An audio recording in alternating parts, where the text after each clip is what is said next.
mundane world you know is a lie, fraying at the edges. Follow the echoes of Metropolis. Chase the truth to its source and ascent. You are entering White Walls, a chronicle about Mage the Ascension and Kult Divinity Lost. Due to adult language and the violent nature and intense horror themes of our tales of terror and damnation, we encourage listener discretion. Welcome to Vorpal Tales, where we play terrifying tales and awesome adventures every day of the week. If it's the dark and scary that calls to you, we have Kimshi's Grimdark Chronicles on Thursdays and Deviant the Renegades on Saturdays.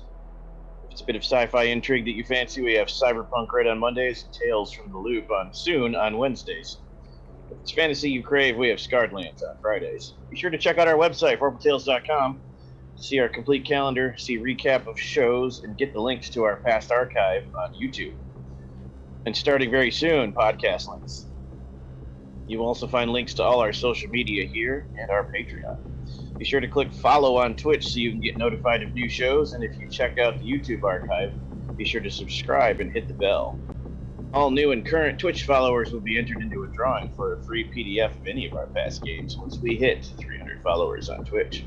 Special thanks to Onyx Path Publishing and White Wolf for gifting us the World of Darkness and all the support they offer, and to Helmgast and Modivius for gifting us the newest version of Kult Divinity Lost. Thanks to Astral Tabletop for the awesome virtual space we use to play all our games, and to Nate Mid from right here at Vorpal Tales for our custom Astral Tabletop character sheets that you too can use to play Mage, 20th Anniversary Edition on Astral Tabletop. Thanks to Dark Somnium Music, Darren Curtis Music, and Savic Music for providing some of the sounds you're going to hear in this chronicle, as well as Helmgast for letting us use the Divinity Original Sin soundtrack. Links to all of these awesome people will appear in chat momentarily.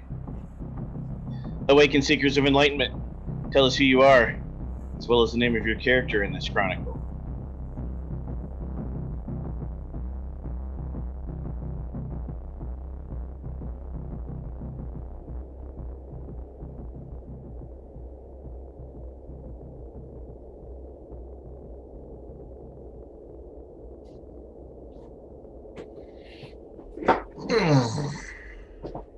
Hey everybody, I'm Ever. My pronouns are they, them, and tonight I will be playing Gabriel, whose pronouns are he, him, and he is part of the Cult of Ecstasy.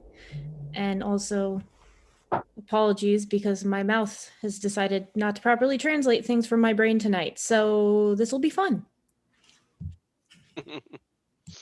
Hi, I'm Erica at Maroon Recluse on Twitter, and tonight I will be playing Jose Vega, the Catholic priest and member of the Celestial Chorus.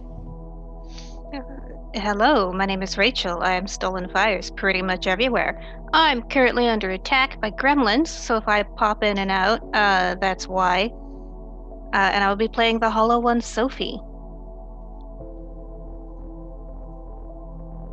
Hello, my name is Jared you can find me on the internet for Real Life Jared, and tonight I'll be playing Leo, the Dream Speaker.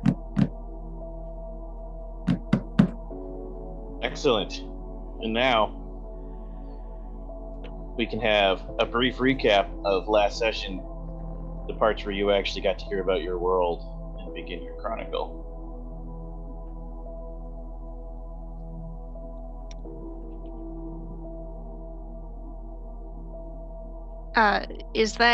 Should I be doing that right now? I'm sorry, I'm lost. Did we ever even officially pick a reader? You're the writer, but I usually don't have the writer read. That's a Sean thing.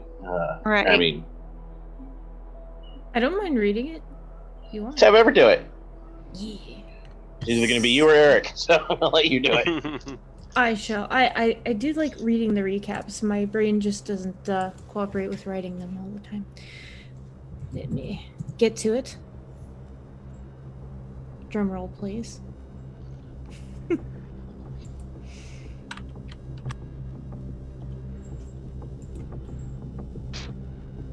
Doesn't like anyone today. All right. Here we go. This game session begins as a continuation of last week's Game 0. We start by introducing ourselves, giving our characters names, traditions, and our highest sphere. Our collective is fairly well balanced, all things considered. But now it's time to dive headfirst into magic, the mechanical systems by which mages impose their wills on reality. The first concept we go over is paradigm, a reflection of how we reconcile our personal beliefs to make sense of the world. Steve's character, Drake's paradigm is everything is chaos. His viewpoint is informed by his former martial arts master, in which he believes the truest way of being is by being stronger than chaos, strong enough to take control of it. Ever's character, Gabriel's paradigm, is a world of gods and monsters.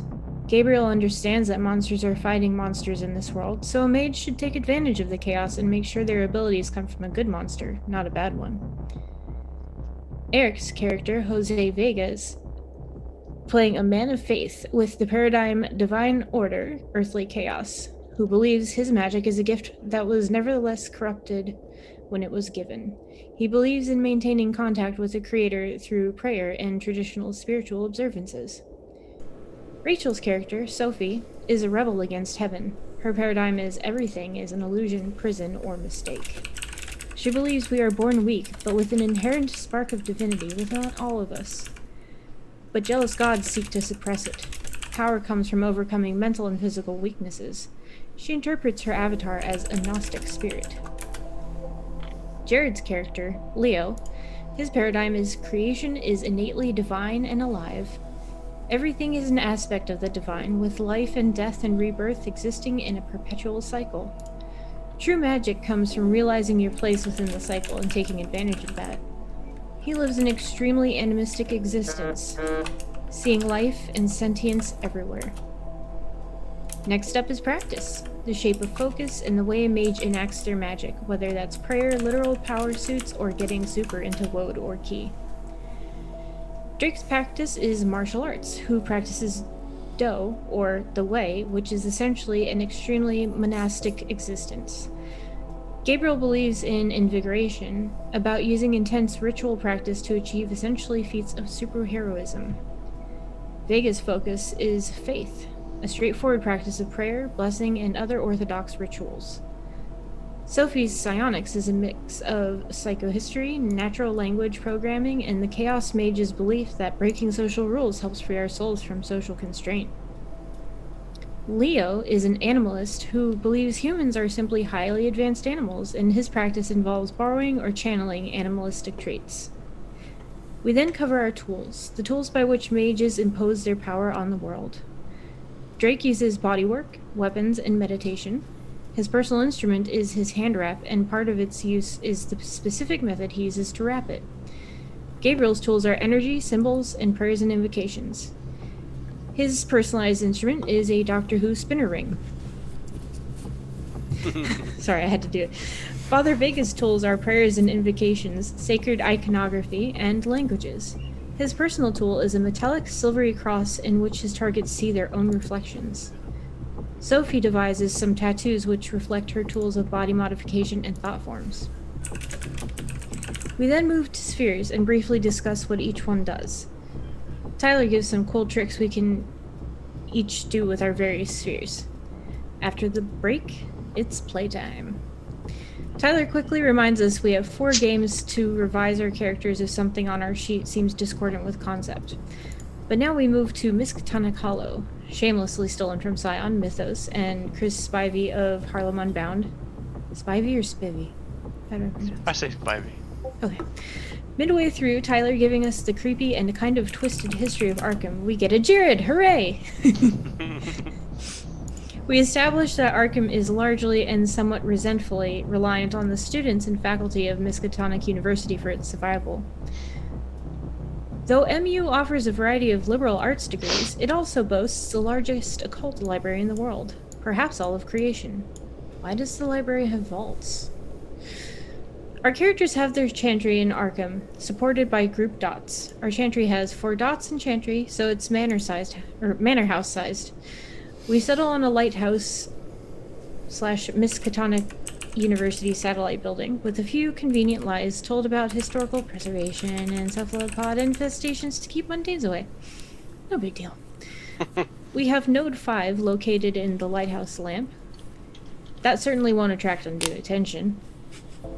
We have 3 dots of retainers, some of whom are mundane and some of whom are plugged-in mortals who demand tutelage in magic.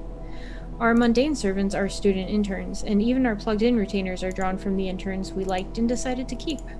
Each of us has a pet retainer. Make sure you feed and water them. We have 6 dots in library, which means 2 stories of just bookshelves. We have 2 dot group familiar, who can only do things for us in the chantry. Our chantry familiar is a surprisingly talkative TRS-80 desktop computer who is somewhat connected to the internet. I forgot about that. We also have 3 dots of group resources, which is essentially a company credit card. We are a cabal put together by the Council of 10 traditions to investigate and resolve strange occurrences, Mulder and Scully style, related to fallen and forbidden magic.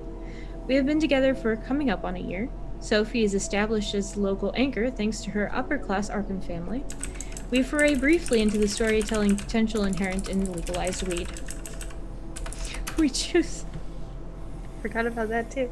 We choose our starter mission as players and decide on Kill the Lights, a series of unexplained, extremely mysterious deaths.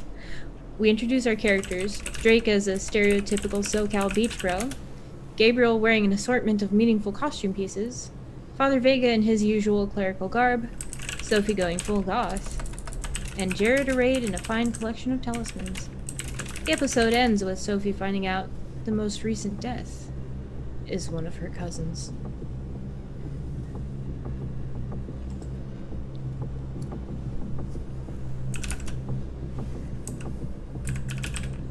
I apologize. I had to click something off and on. Thank you for the recap. However, before I return you to your breakfast table, we're going to have what I like to call a patented Eric moment, where the camera moves to show you the perspective of someone else, perhaps the antagonist. The white walls. He remembers a time when he was content with the simple white walls of this room. Everything he needed could be found in their comforting, simple, quaint simplicity. He was happy. He was content. But that was before he saw between the white, before he saw behind the walls, before he saw the infinite truth of all. Now he is no longer content. Now he no longer experiences happiness, except as a memory. He has moved beyond, and he is about to move between and behind.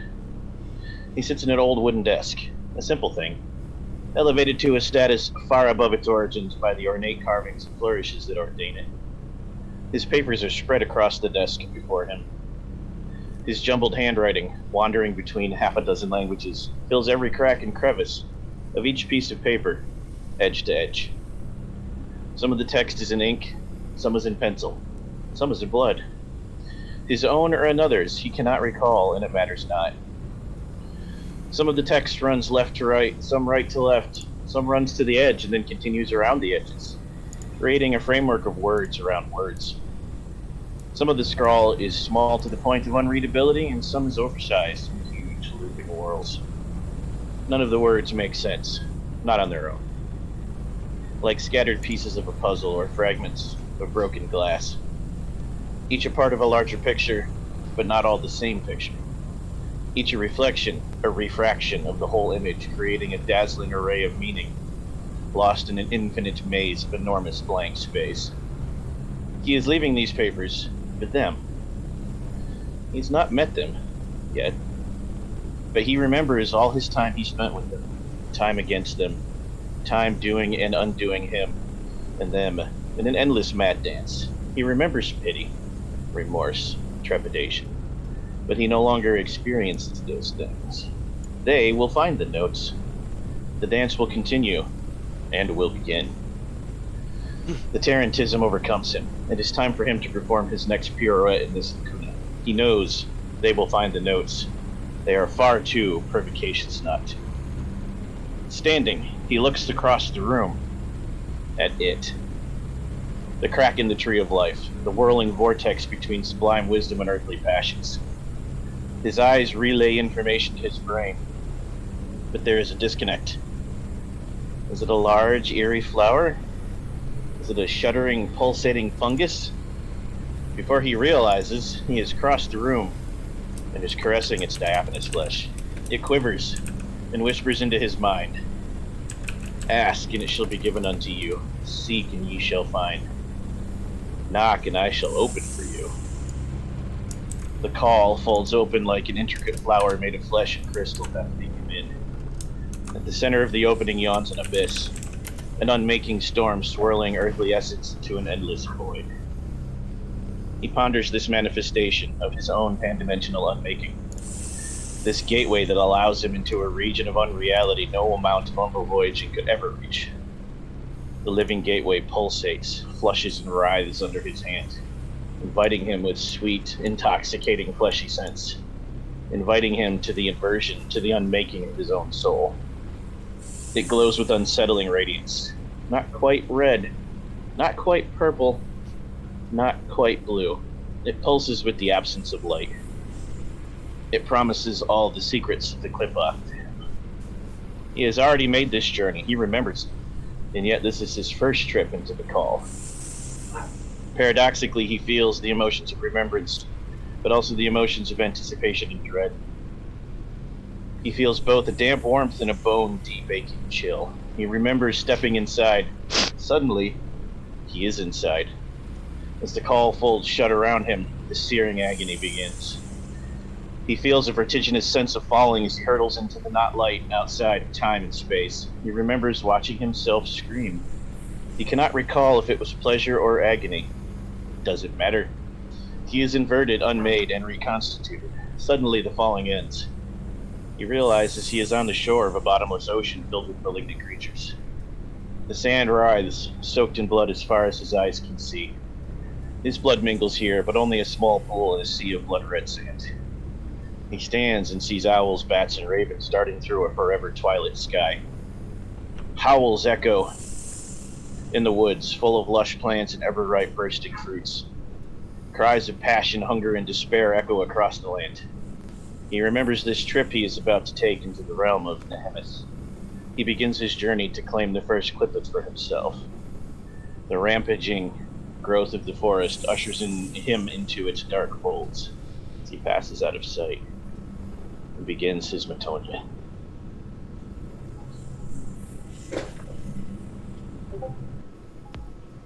So you're all sitting around at the breakfast table with a baker's dozen, which means 14 of large Marge's donuts. Hell yeah, we are. Why so many donuts? Jeez, who bought all these? God. Jose was probably one of the earliest risers out of the bunch, so he just greeted everybody as they came into the room. Y'all can split my share. That's cool.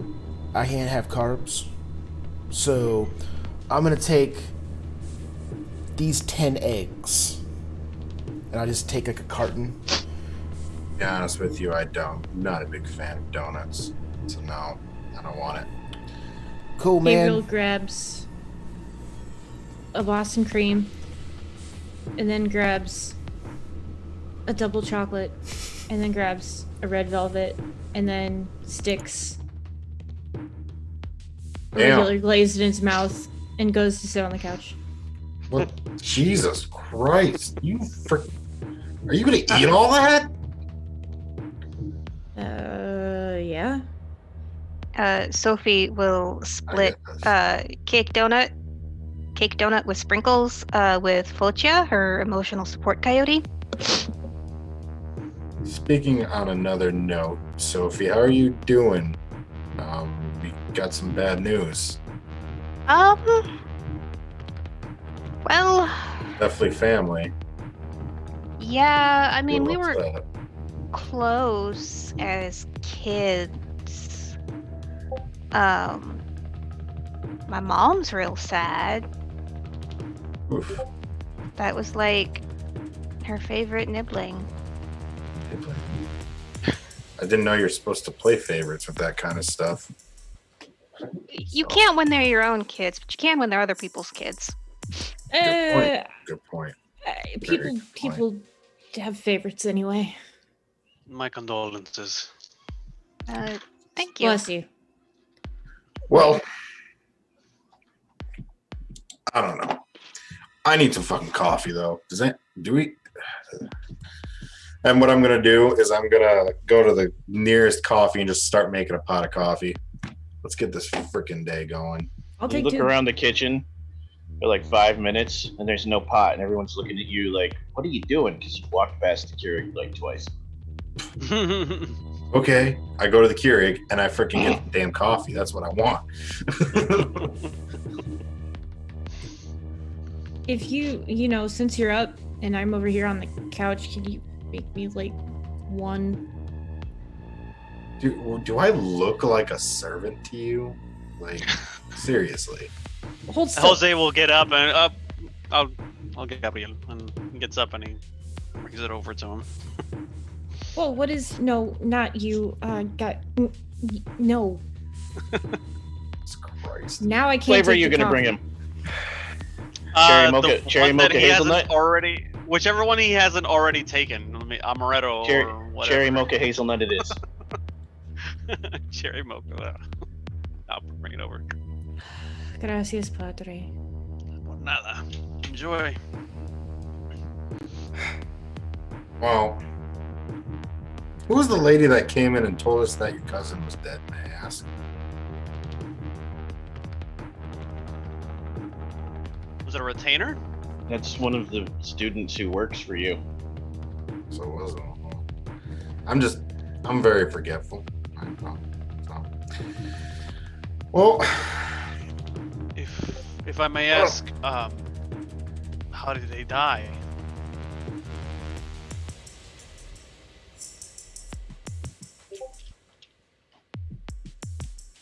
I'm sure the Cabal wants us to be on this, so.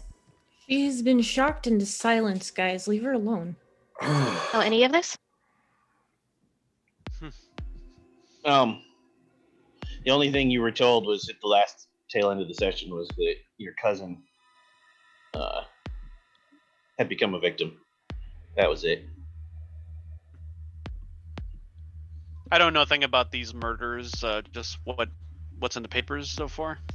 Correct. And the only reason the retainer would know to tell you your cousin was a victim was because it was probably released by the police. The news reports on serial killings. Well, we We should should probably. Oh, go ahead. I was gonna say, we should probably find out. Someone should go to the police, see if we can get the police report on it, or at least find a way to get it, so that way we know exactly what happened. Obviously, you know. What do you guys think? I think if we're going to acquire the police report, we should do so as cautiously as possible. I anticipate they don't have a suspect as of yet, and if they do, they haven't announced it. We don't want to bring undue attention to ourselves. You're not right. Not lying. Huh. Well, We have to people today? Is that what we're doing? We're peopling? I mean, I don't like dealing with cops, like at all. Like I know, ever. but I don't know. Maybe anyone got any like an inside man or something? No. Where goes that idea? I mean, like, technically, you know, that one time that I got busted for something. Ugh. Knowing you, I wonder what it was. Have to be more specific, Gabriel. And no, we don't need to get into specifics. Ooh. Well, you think you can get in contact with him? I don't really know if you understand the gravity of what I just said. He's not on Yeah. good terms with the police. I got arrested, man. I know, but you know, you can always make friends with the. You can always make friends with the police, you know. Honestly, this is starting to become a dead lead, so. Yeah. Mr. Drake might be Whatever. able to have connections to his people on the streets, if they have any knowledge of this. Otherwise, I believe you can speak to spirits, can you not? Yeah, I can. But I need to go to the place. I need to go to the place where she was murdered. Spirits just don't pop out. Well, I guess to a certain extent they can, but I mean, usually they have an emotional connection to something. if they didn't pop out, where would we come up with the phrase "boo"? Wait, I mean, I'm just saying.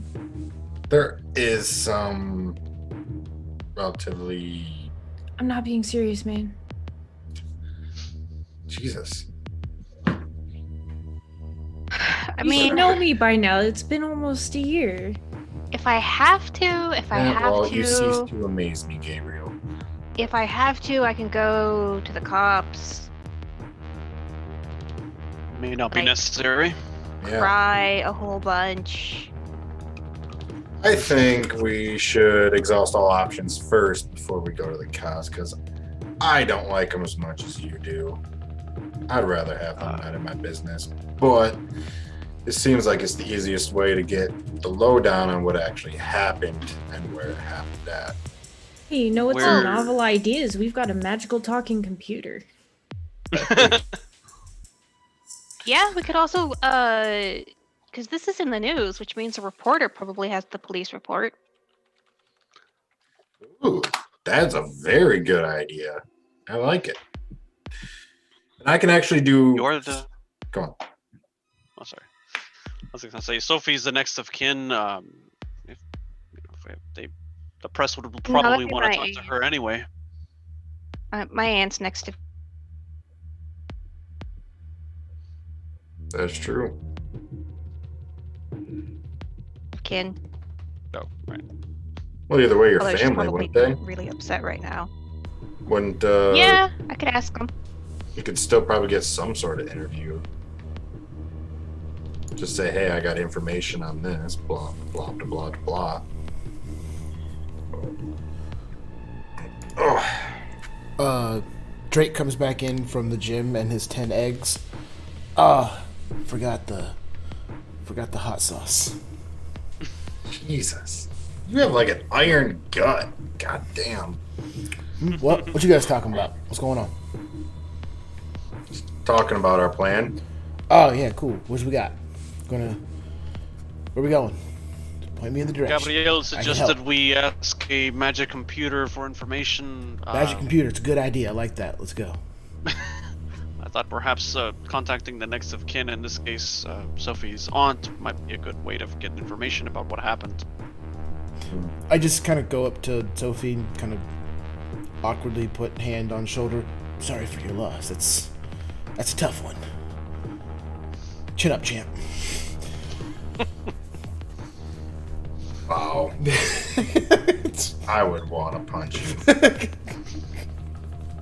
I can only imagine what her response would be if she could talk right now. We don't usually have these technical issues, everybody. So thank you for bearing with us, and for the follows from. Did we do shout outs for all three so far? Dogs of War Gaming, Control 001, and Human Psychedelic. You guys are awesome. You guys rock. Thank you so much. Yep. Just to the last one, you're groovy. Oh dang! Dang. See what I did there? I'll see myself out, thanks. So, I like that idea. We just got to get, I guess Sophie in front of the interviewer, if you ask me. It's up to you guys, though. Find out some basic information about where her cousin was located at the time, where she lived, all the usual information. Well, how about I was also thinking too, maybe we can try to get a hold of her medical records as well. That might be more difficult, perhaps. Well, definitely a thought. Could see if she had any underlying conditions of any sort, stuff like that. You know, you never know. More information, the better. Does this serial killer have like a Like a specific moniker, like the Strangler or something like that, or Not yet. Not so much. Not yet. You've seen several different names pop up, but nobody's got a unified name yet. Early days. Come on, it's American 2021. The guy hasn't even killed double digits yet. Or lady. Probably not lady. Statistically speaking, of course. Statistically speaking. Correct. I'll wait for the rest of the group to make a move if they're gonna go ask the magic computer, or if we're gonna set off to a location to speak to somebody's aunt. Or I'm gonna do, before all this happens, I'm gonna go to the woods and do, I'd say more like a seance for like good luck, you know? Never know. Things might happen. a spirit of the blessing of the spirits. Yeah, basically that, yes. I think I'm gonna go talk to our computer friend, because I would rather do that than people today, especially to a cop. I'm really interested to know what you did. Drugs. So many drugs. Like I do 5.5 drugs. Like, I do drugs, but that's it? I thought you got, like... Okay. I mean, I don't think you understand how bored the cops are in this town. Precisely. But also, seriously, Gabriel, get better at hiding your drugs. Jesus. Wow. Facebook, I am in this picture and I don't like it. Okay. I'm gonna computer now. See ya. I'll go swing by my aunt's house, see what I can find out. Is there anything special the father and Five-Finger Bullet would like to do? Mm-hmm.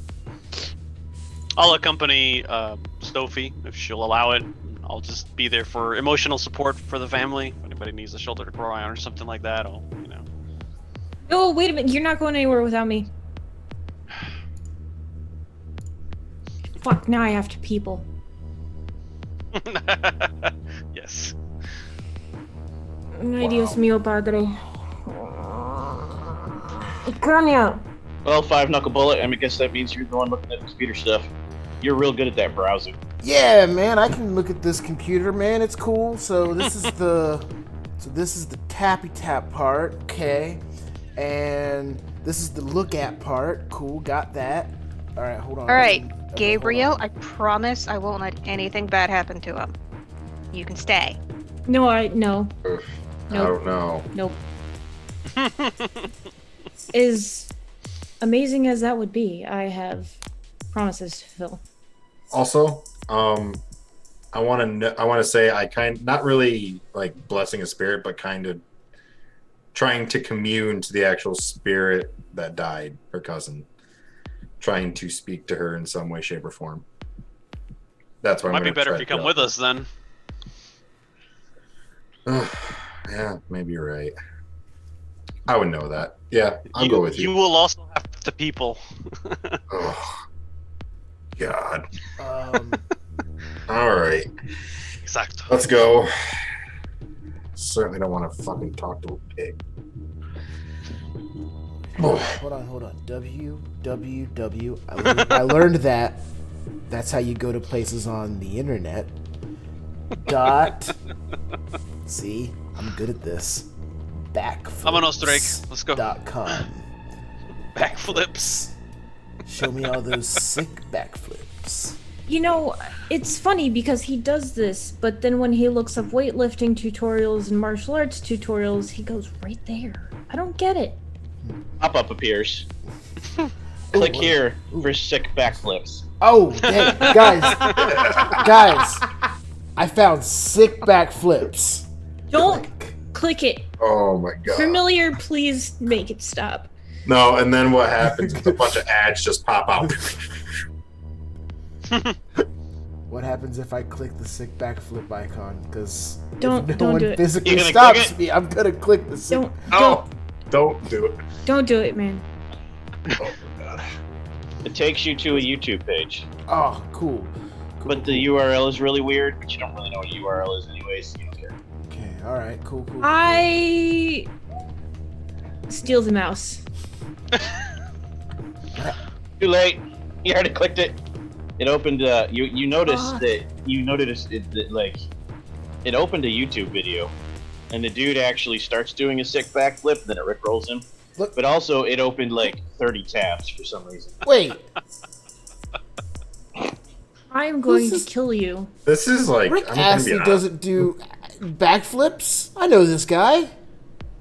I think that is how you get a virus, Drake. I'm not gonna lie. I'm very impressed right now. Also, he didn't go to use the TRS-80. He never said he left the kitchen. Therefore, I'm gonna need everyone except you're Drake, correct? I still gotta use I am Drake. Drake. Yes. Yes. Everyone except Drake to roll a D10 and tell me who gets the lowest roll. Ooh. It'll be your laptop he randomly used at the table. Oh God! Why? Why? Oh jeez. This is the most scary part of Kult I have ever played. Thank you very much. Oh, Sophie. Sophie, no. Sophie's in the lead. Sophie. Oh, it's Sophie's laptop. Oh no. Oh god. I died inside. Shit. No, it's giving me grief tonight. Do you close all the tabs for Sophie? Leo. Gabriel. Not Leo. Yes. Okay.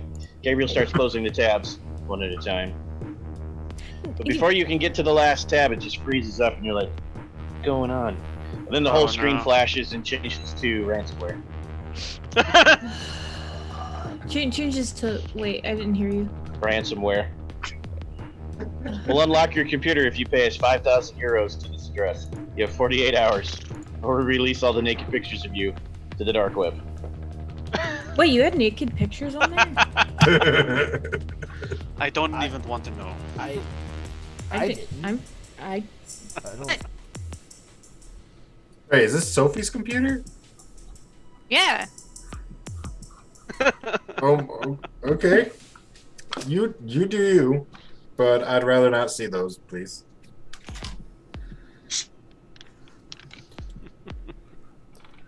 I think I happen to look very good in them. Thank you. I could offer a second opinion on that.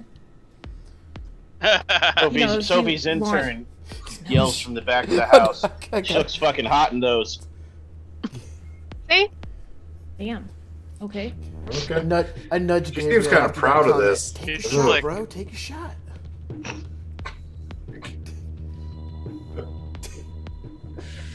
Sophie, What? So, you must be very are you proud. gonna ride along with them? Steph Steph Curry that. Go. Since you know, Are you interneting speaking didn't work another out for you. language? I'm sorry, Tyler. I know you're trying to move this scene along, but I am convincing Gabriel to 3-point Steph Curry this shot. Player question, what does that even mean? I second that notion. What does it mean? We'll talk about it after game. Oh, okay. Whose car do we take? Because I don't drive. You do have the one shared vehicle. If you're all gonna go, you'll have to take the shared SUV we talked about last week. Your individual Ah. vehicles are way too small for 5 people. 2 dots and drive. Oh, nice. So Oh, I'm not the one that has a drive today. Oh, yeah, if Padre here is in the car, of course I'm fucking driving. Oh, lo siento, Padre. Fuck. Wait.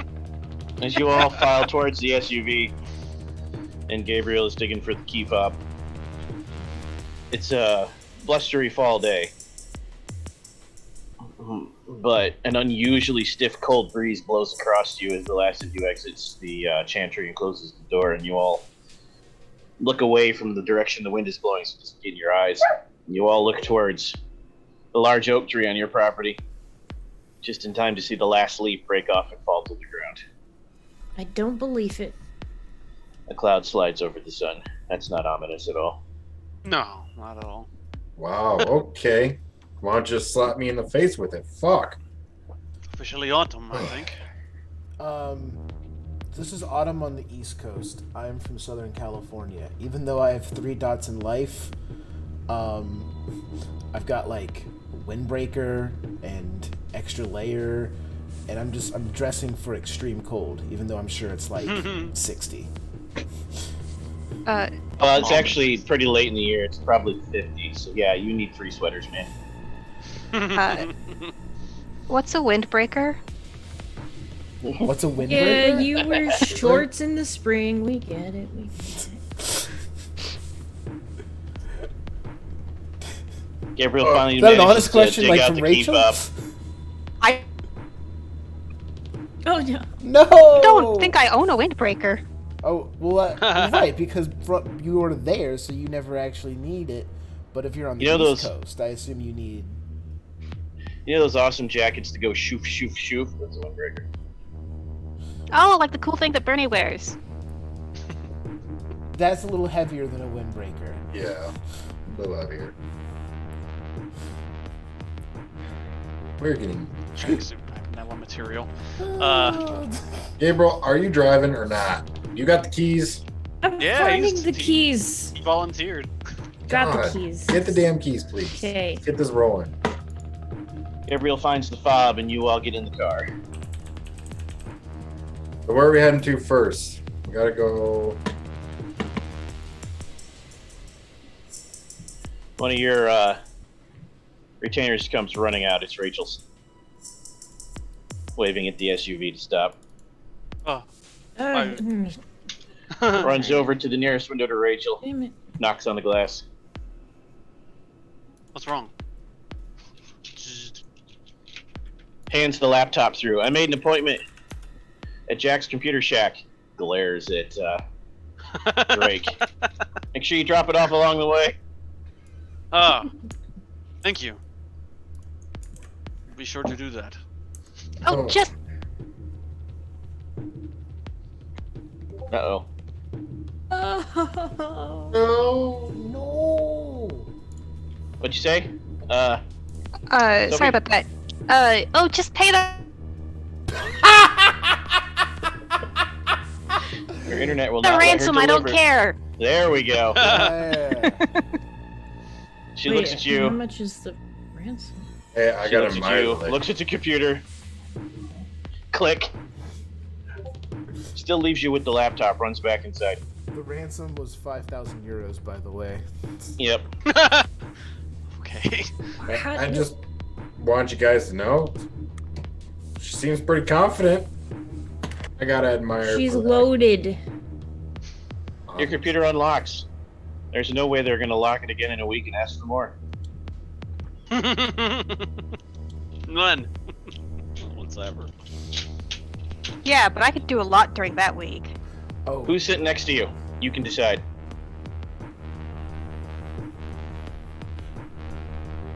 Me? Yeah, you can decide who's sitting next to you. Who's in the middle of the back seat. Can't be Gabriel. Gabriel's driving. Oh.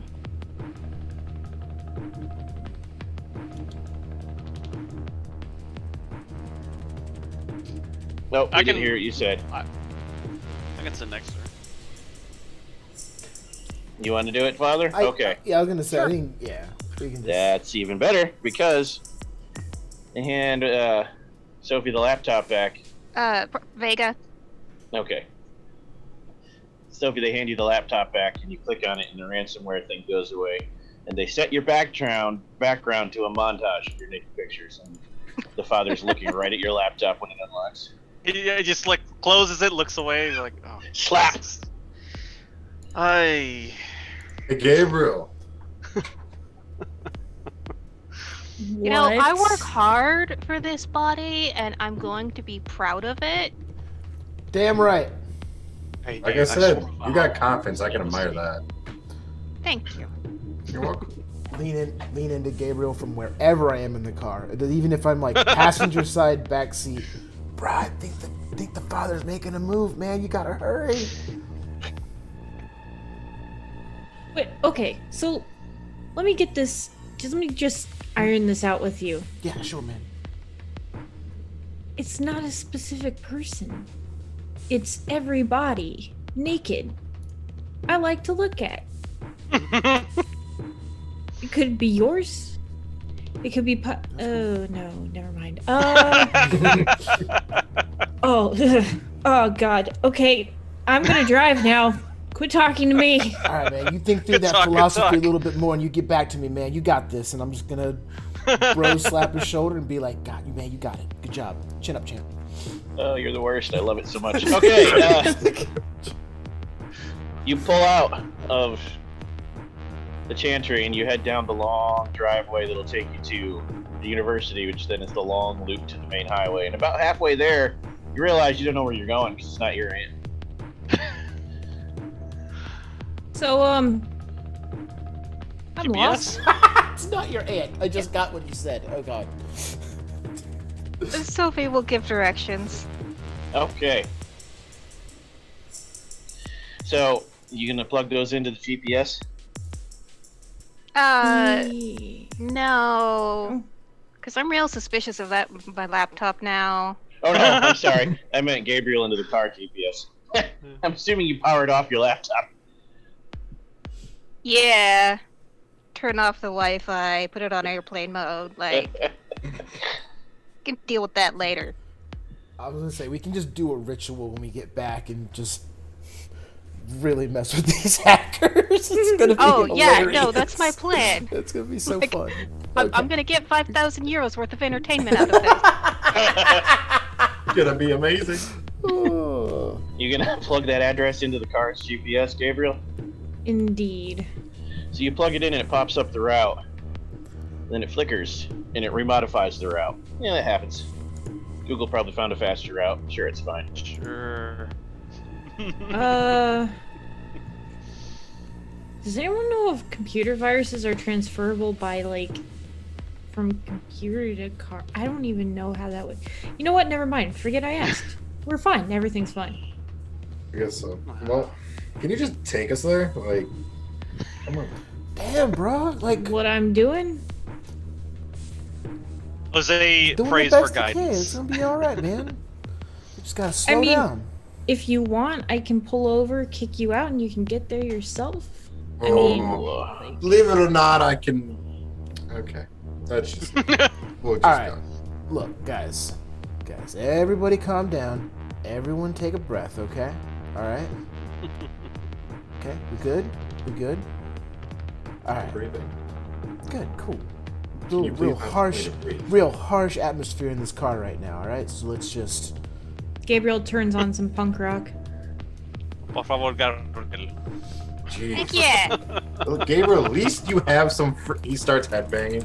At least you least have turn some it down a freaking little. taste Trying in to music. read, and he's God. like got his papers and shit in front of him. Pero padre, es Green Day. Yes. I mean, You make your way to the aunt's house. The side route it takes you goes through a weird part of town. You come up to a rise, and then it's one of those massive dips in the road that then comes back up. And when you hit the bottom of the dip, you can only see one old building at the top of the rise. This building hasn't seen updated architecture in like a century. And it's got gabled roofs, and it's got peaks, and it's even got a Victorian cupola with the steeple on it, the spire, sorry. And it's very ominous looking. And for a brief second, you're all pretty sure you see a figure in the window of the cupola at the topmost floor, looking out towards the street, and you all feel like it's looking directly at you. Then you come up the rise, and you can see all the other houses again, and that one gets lost behind the other buildings. what the hell was that? That's freaky. Just another day in Arkham. I make a mental note to go back after we're done. Or at least to drive by it. Well, we go to it. Let's just go to it. Not, Okay. We're on a mission, man. Good point. Good point. Let's do one task at a time. You're right. One moment, Gabriel.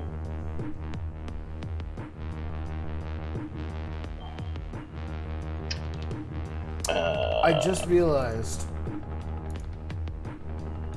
that the ultimate use of correspondence would definitely be to just be able to control the radio in the car from anywhere.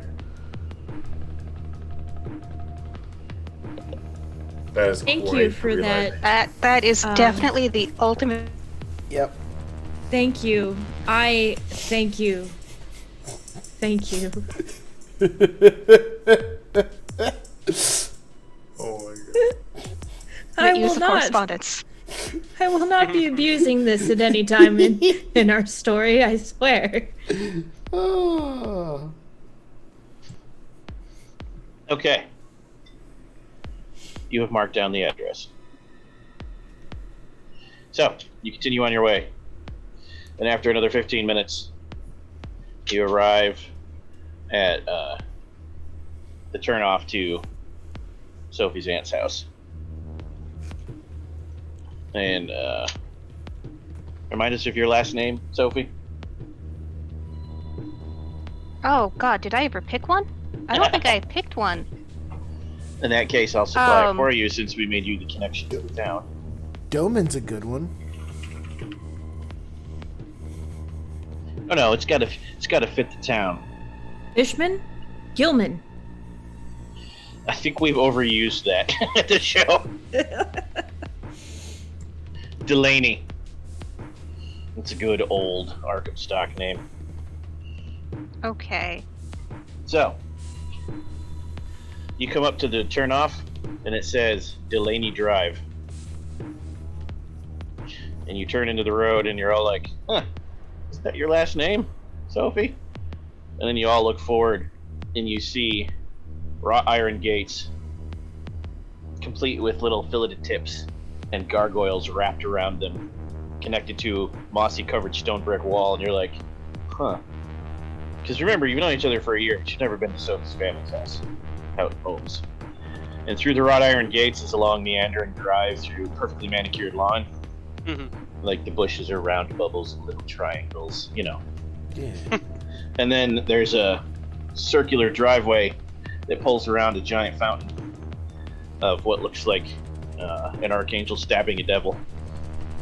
And the house itself is like a 5-story manor with wings folded back. Oh. We pull up to the gate, and there's a little call button on the side that the driver can roll their window down and push the button on. Jesus, Sophie. Your family has a weird taste. It feels like I'm about to go into the Addams Family movie, for God's sakes. It's not a creepy manor house, So- it's a rich person's manor So house. it's a box with a button that the driver can talk through. Correct. Okay. Cool, man. Hey. That's what you think it is, yeah. All right. Hey, cool. 2 double stack cheeseburger, bacon, lettuce wraps. Shut up, Drake. What the? What? Let's wrap. God damn it, Drake! Just shut up. Drake forgot to push the button, so nothing happens. No. I'm whispering that to Gabriel. I got it. I'm Okay. like, you got to give the driver your order. You can't just all shout at the box. Like that's fucking rude. Well, that seems like a Drake thing to me. This is Sophie's family's house. It's not a burger joint. That's Steak Shack. Oh my God, Drake! Jesus Back at Sophie. Christ! Sorry again for your loss, man. Chin up, champ. Thank you, Drake. When Leo hears that, he's like, "Oh my God, you are truly an idiot." Nothing happens because you're just sitting there. Press Press the the button. closed gate. Okay. It makes a chime, a very elegant one. The kind you hear from a really expensive clock, you know, cuckoo clock maybe. And a voice says, "Yes." Hey, I am Sophie Delaney's driver. Sophie would like to speak with you, please. Miss Sophie, are you here to see Aunt Juliana. Yeah, I'll sort of like lean around Gabriel, like, "Hi, it's me. Yeah, I thought it was." Excellent. She could definitely use some comforting from close family. The gate opens. Huh. Alright then, I drive. Oh, okay then. That was quite easy. Well, yeah, it's her aunt, man. Well, I know, but what would You you drive to think with a random ass stranger with a group of people? You drive to the wraparound. Rich people, man, they live different lives than us. They don't even know Probably who's around good to, them. you know. Oh no! Cut you off right in the middle of the sentence. No, that's okay. We'll let her repeat it as soon as it lets you back in. I was just telling Jared, what's your character's name? Leo. Leo. I was just telling Leo, rich people, man, they don't even know who's around them. They just let anyone walk in and out. It's just a whole different lifestyle, man. You just got to get used to it and just... Okay. Yeah. Whatever What Sophie you was gonna say was she brought a priest too, if that's okay. And the priest has a minder for reasons. So when you pull up to the door, you actually do see that there's a very imposing looking guy and an imposing looking lady at the door. Are those your family? They're dressed up real nice, but they're clearly some kind of private security. Can I size them up? Like... Yes, you can, magically or mundanely. Mundanely at first. That would be alertness roll plus perception. Perception. The filthy 6. 6 is standard. So if I say 6, you shouldn't have to change anything. Perception and alertness. And Yep. my difficulty was set to 8 as default. Okay. Oh no, so definitely 6. Alright, and then roll dice.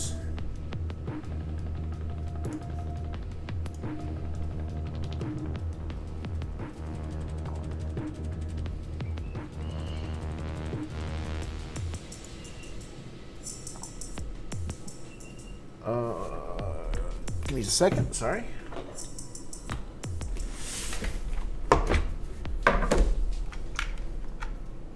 I lean into Leo before we leave the car, like, now please give the family some space. They're probably in a very bad state right now, given what's happened. We want to learn everything that we can about what occurred to Sophie's cousin.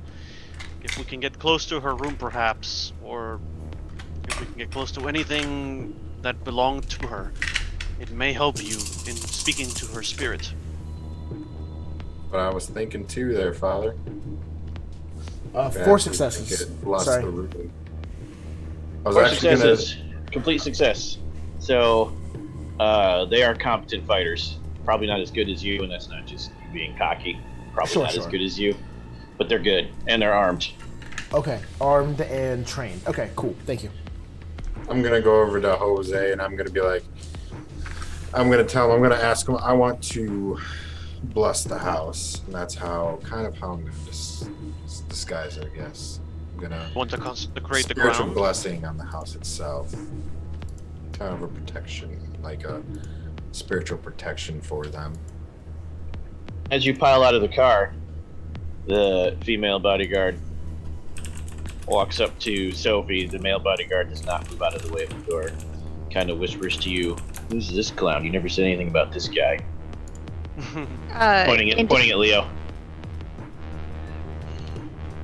Oh, yeah. These are just some of my friends. They're here to support me.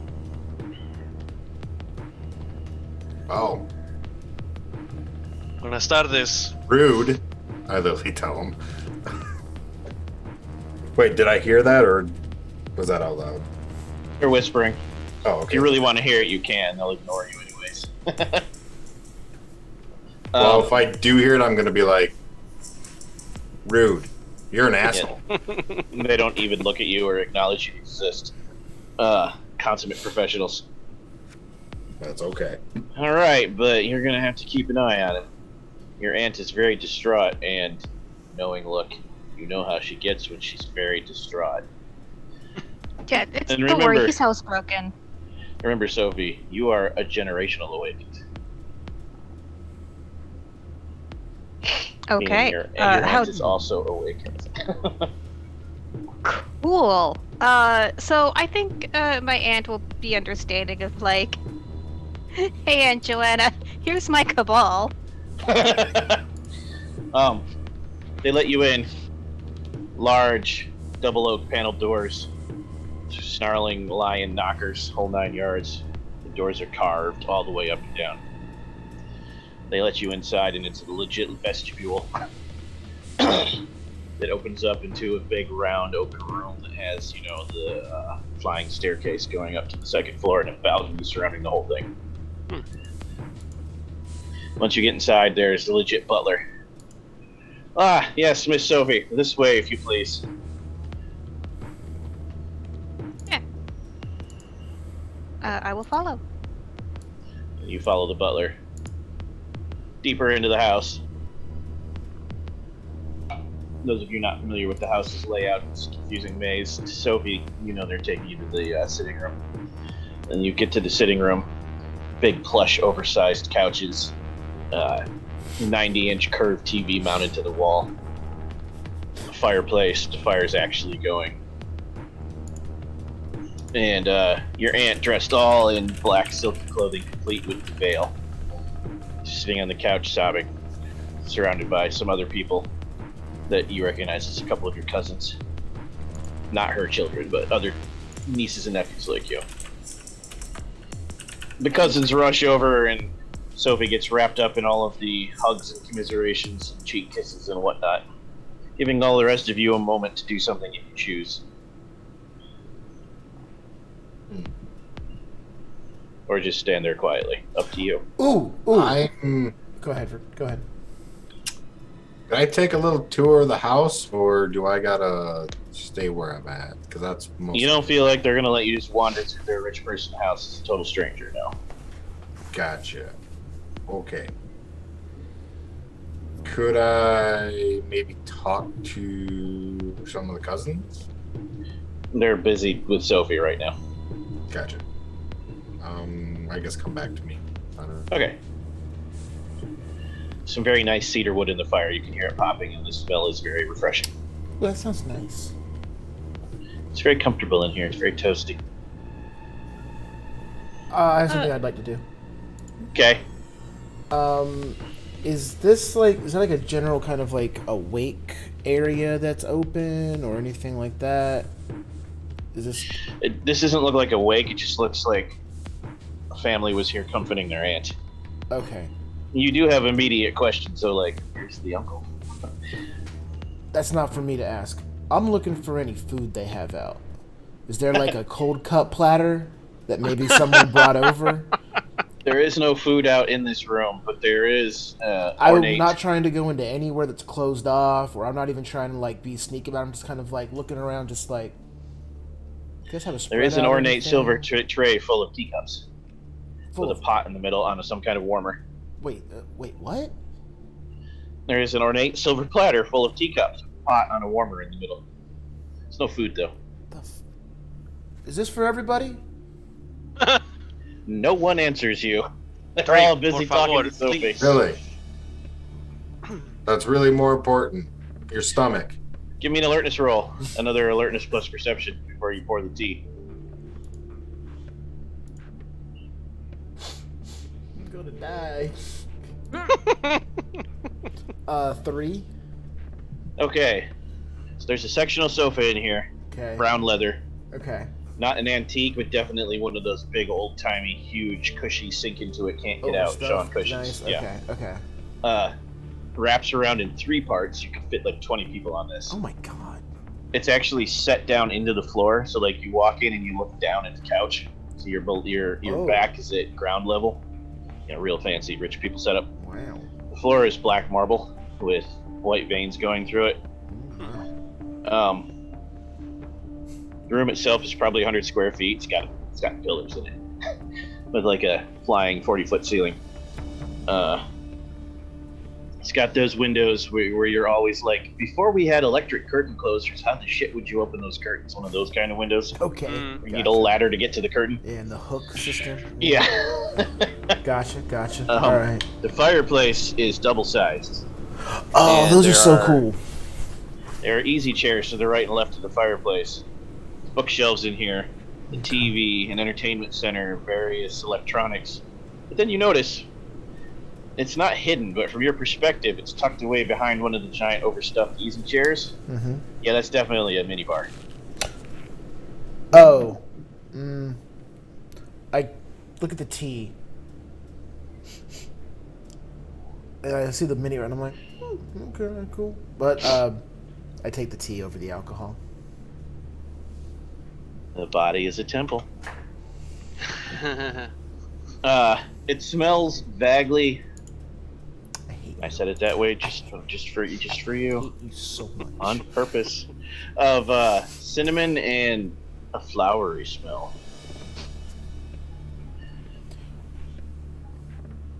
Anyone else want one? Shh, por favor. Cálmate. He goes over to. It is. The You see ant. you actually see the little tea bag. Forte lotus petite. You don't know what that is, but it sounds fancy. It's French. Oh, yeah. Okay, you go over to the ant. Yeah, I'm just like, Senora Delaney, my condolences for your loss. I'm Father Vega, and I'm here on behalf of Sophie. A loud slurp happens as he starts to talk. I was gonna do it, and even my brain was like, I can't do that. But the slurp. Oh, God. This loud slurp come before or after the very loud clinking of improperly sugar cubed tea. Like you just dropped it in there. ting, ting, ting, ting, ting, ting, ting. Yep. Father, please Exactly. forgive him, And I am backing out of this. because I cannot. No more from me. Leo goes up.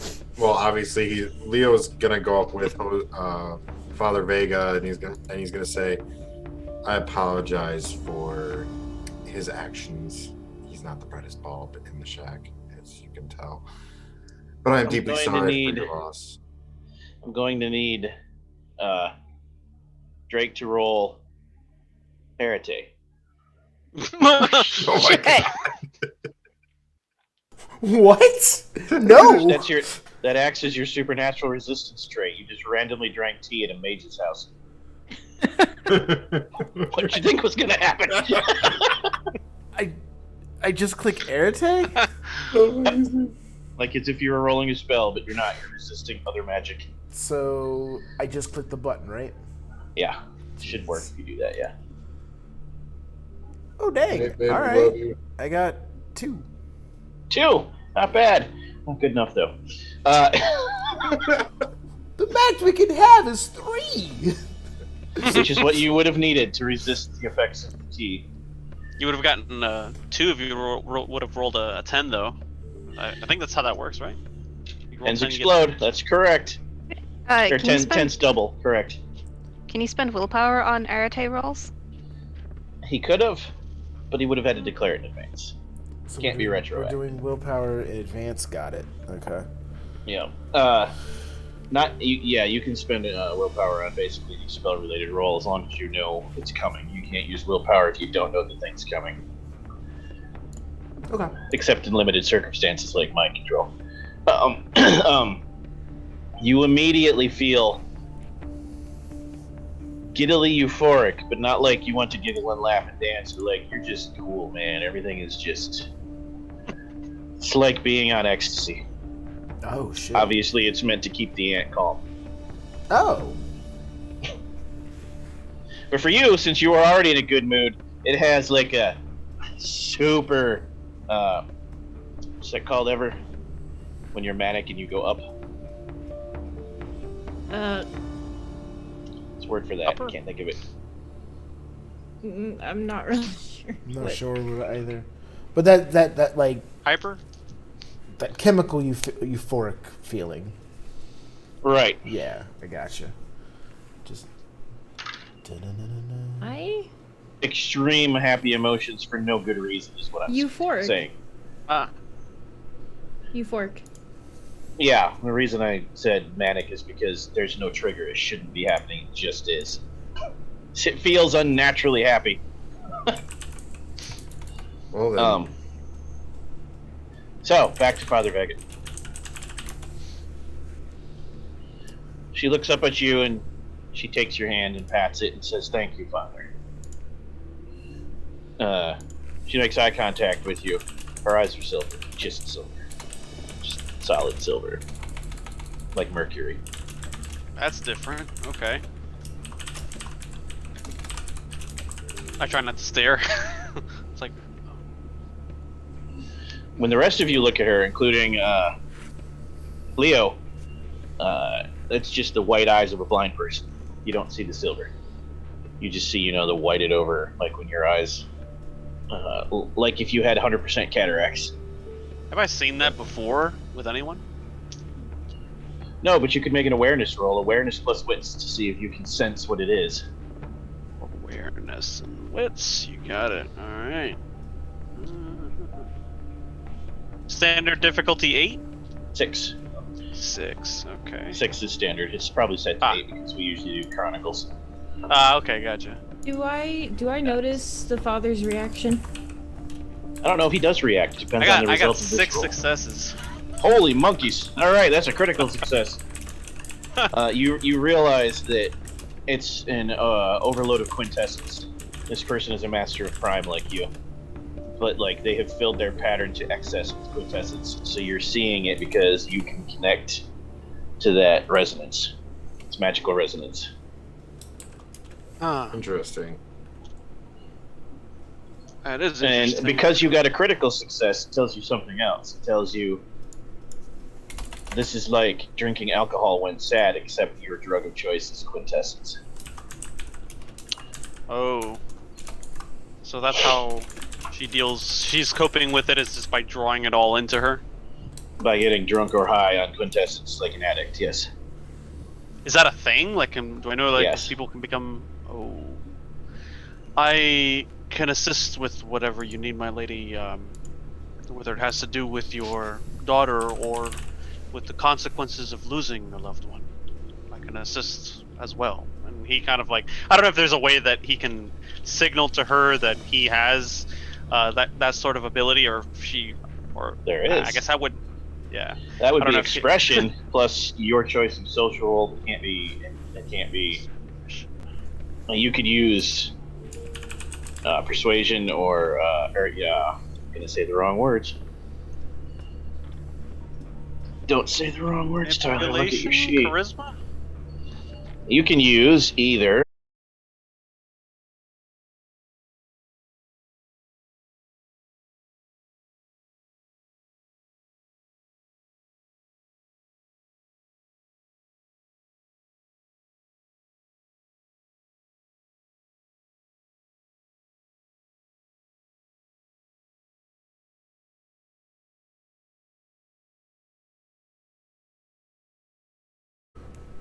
We got disconnected. Oh no! Back. Nope, we're back. Oh, okay. That, Weird. Okay. I could. That kind of night.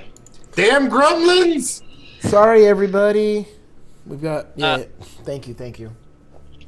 I feel I would be overstepping my bounds if I were to say, like, I know you have a problem and I can totally help with it, but at the same time, I want to extend an offer that I genuinely want to help somebody who's in that kind of situation. So, Okay. if I can't help, I'm willing to offer whatever I can do. He's Okay. altruistic that way.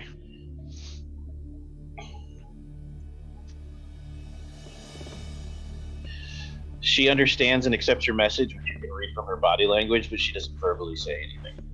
That's fine. But you're able to She's tell nods the message quietly. was received. If She doesn't pulls you motion- down next to her. Oh, She pulls you down next to her and asks you to read from the good book. It will calm her. Any particular choices? Any particular passages that you prefer? Something in her eyes hardened. Old Testament. He gets up and brushes himself off a little bit, and he he flips through the book, and he's like he probably has like New Testament stuff, so it's like he has to dig deep to find the old passages and stuff. But yeah, he'll rattle off something appropriate, like I have no idea. Right before you start reading, she says just loud enough for Sophia to hear. Read that part about eye for an eye, Father. I was just thinking about Cain and Abel. Yeah, that was the one I was gonna go with. Okay, so yeah, he'll flip over and start reading out that particular passage that as fittingly as possible. He'll read it and commit it to memory and like close it, and then he'll do the priestly thing. He'll talk about Cain and Abel and murder and death and stuff. Assuming that's what she wants to hear. He'll try to put a decent spin to it as much as possible when not easily done when talking with about Old Testament, but we'll try. Is there anything you want to do during this moment, Gabriel? Something special. It doesn't have to be. Actually, now that we're in front of a bunch of people, Gabriel kind of changes posture and everything from the way he was before. Just kind of stands, arms crossed, maybe to the back and left of the priest. And does he notice anything off with the priest when he notices the quintessence situation? You could roll empathy plus perception. Empathy plus perception.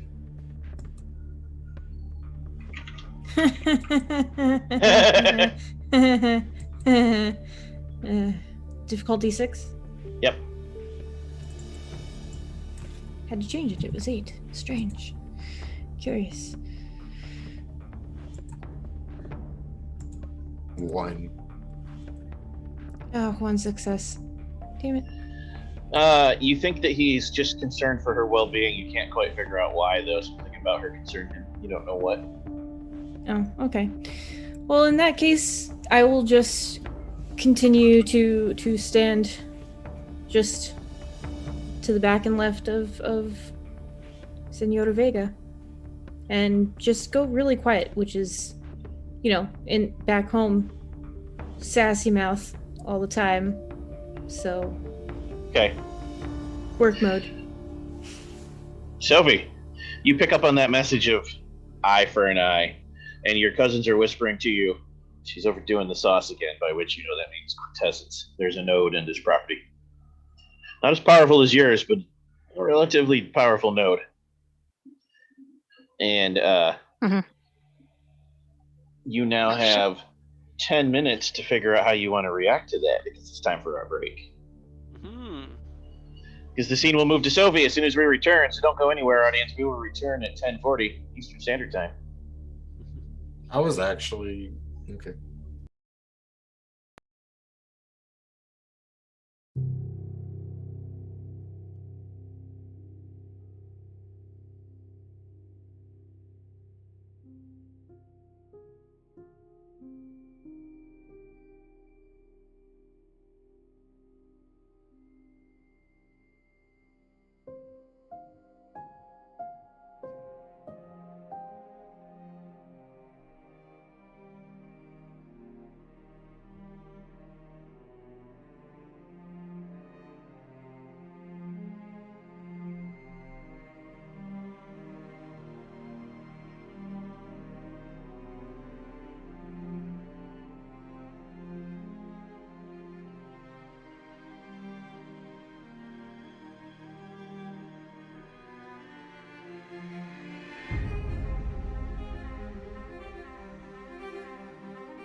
And we have returned from break.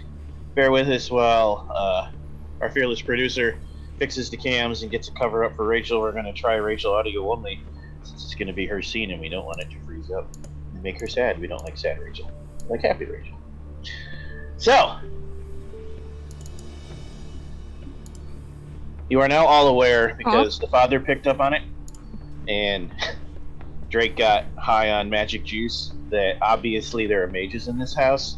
You all give each other knowing looks and nods, so you are aware you can speak freely. You don't have to be, like, subtle anymore.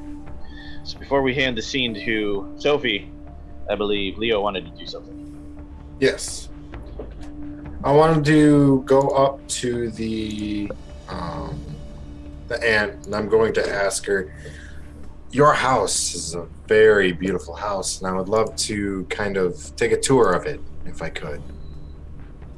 And maybe I would also like to I'm very good with the spirits, and I would like to maybe bless it and protect it.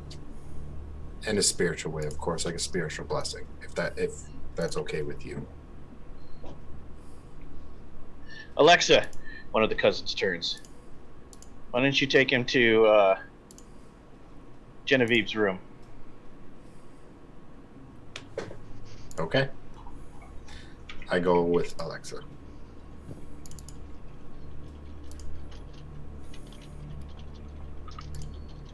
Alexa is the East Coast version of a Valley Girl, meaning rich prep kid, perfect hair, tight clothes, Pretty. perfect personal trainer body. Yeah. What's your appearance? Me? Yeah. Black hair. Usually I always have a No. Your dots. Sorry. Your actual mechanical appearance. mechanical. Not How many dots do you have in appearance? Oh, gotcha. 3. Looks you up and down. Kind of like mentally shrugs to herself. Yeah, I'll show you the bedroom. And then like drags you into a bedroom. You're pretty sure it's her bedroom. Well then, okay. You give me an awareness plus alertness roll. Awareness plus perception roll. Difficulty 6. Okay. Please excuse me. This is a new sheet for me, so I apologize. Come on. 6. So what was it? Awareness what?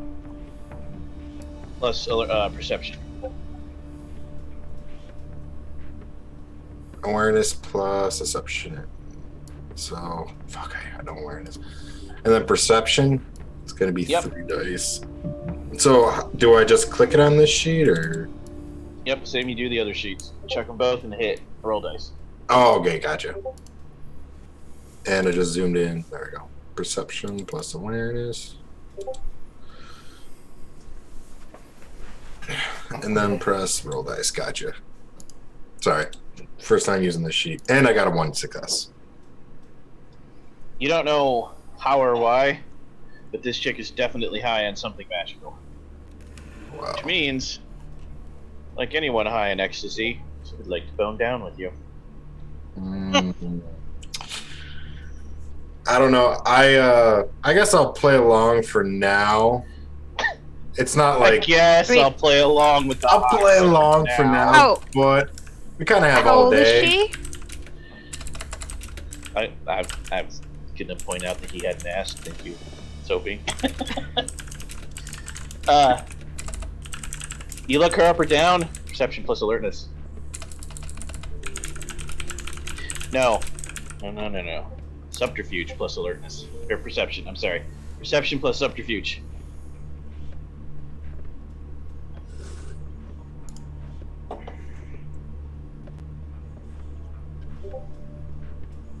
That is a fantastic cover, Steven.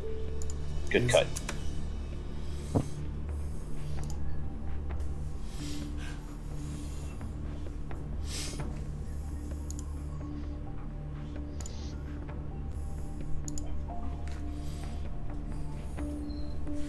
What you get?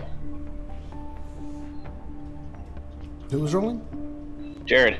No, sorry. Oh, I thought she was wrong. So what was it? No, you. It's your scene. Perception All plus subterfuge plus perception. Oh, this one I'm good at. Hell yeah. Difficulty 6. Yep. Okay. 2 successes. Definitely a college kid looking around the room and taking in all the subtle things, like the college note, the stack of college books in the corner, the tickets to one of the college plays that happened recently. The clothing is definitely not teenager clothing.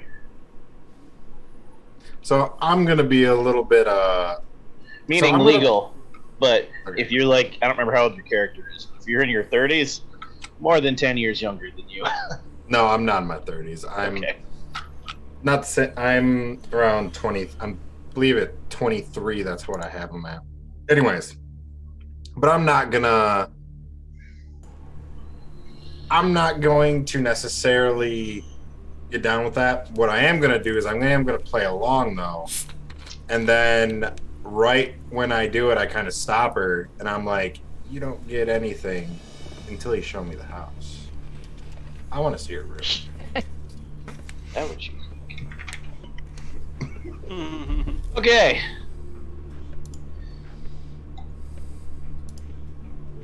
Go. Ooh. Roll Arete. Oh God. Before you realize what's happening, you realize this girl is pulling you into a tantric moment. This is ritual sex. Oh! Oh. Okay. Whoa. This is okay. Oh my God. -2. Oh, you That's botched. not good. Looks like I'm at 3 successes on her Arete roll. Oh God. Guys. Well then. Well, I guess Leo's gonna be busy for a while. I guess so. Sore in all the right so places. Leo's gonna be feeling really good, but it's not the ecstasy tea.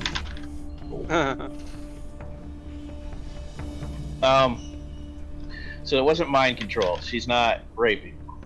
Okay. You could still back out if you want to. However, whatever it is she's doing will empower you if you let it happen, because your resistance failed. I'm not gonna resist that hard. If it honestly, if it feels good, I'm just gonna ride it out.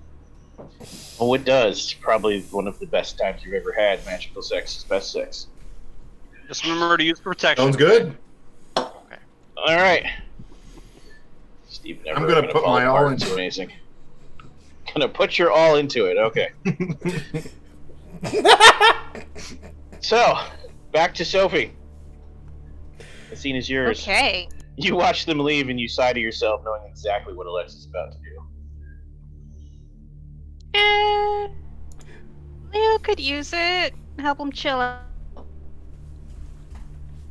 Possibly. out.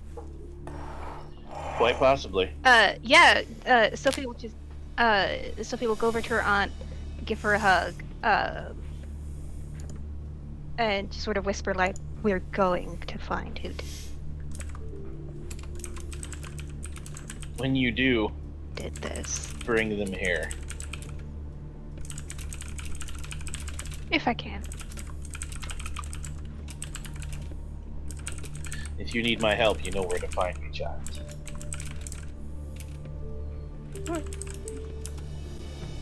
Looking at her eyes, you can see that she's totally high on quintessence, as mentioned earlier. What can you tell us? Okay, well, I'm not gonna hold it against her. Okay.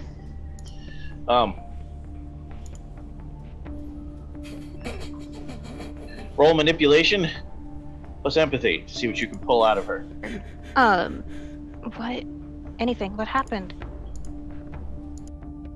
Wow. Oh, How much did you get? Okay. Sorry. Hang on. Burley,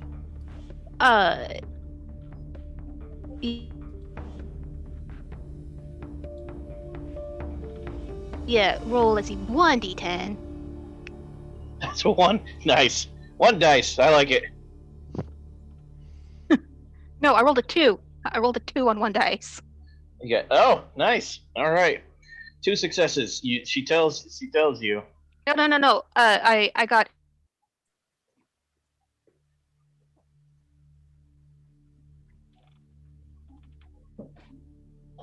A2. Oh, I see. Oh, I was happy for you for a minute. That minute is now gone. Okay. And only rolled 1 dice. Did you say you had 2 dice? No. That You was just my had the result, 1 was dice. 2. Okay. Yeah. Because I have 0 empathy and 1 dot in manipulation. Would you like to help out here, Father? Sitting on the other side of the distraught Anne. if Same I'm roll there, for- yeah. Oh yeah, you're still there. Same roll. This is just a regular D10. Manipulation plus empathy Oh, to try to coax information out of a distraught sure. person. This is confession time. Same difficulty. Roll dice. 6. Yep. Okay. 1's better than none.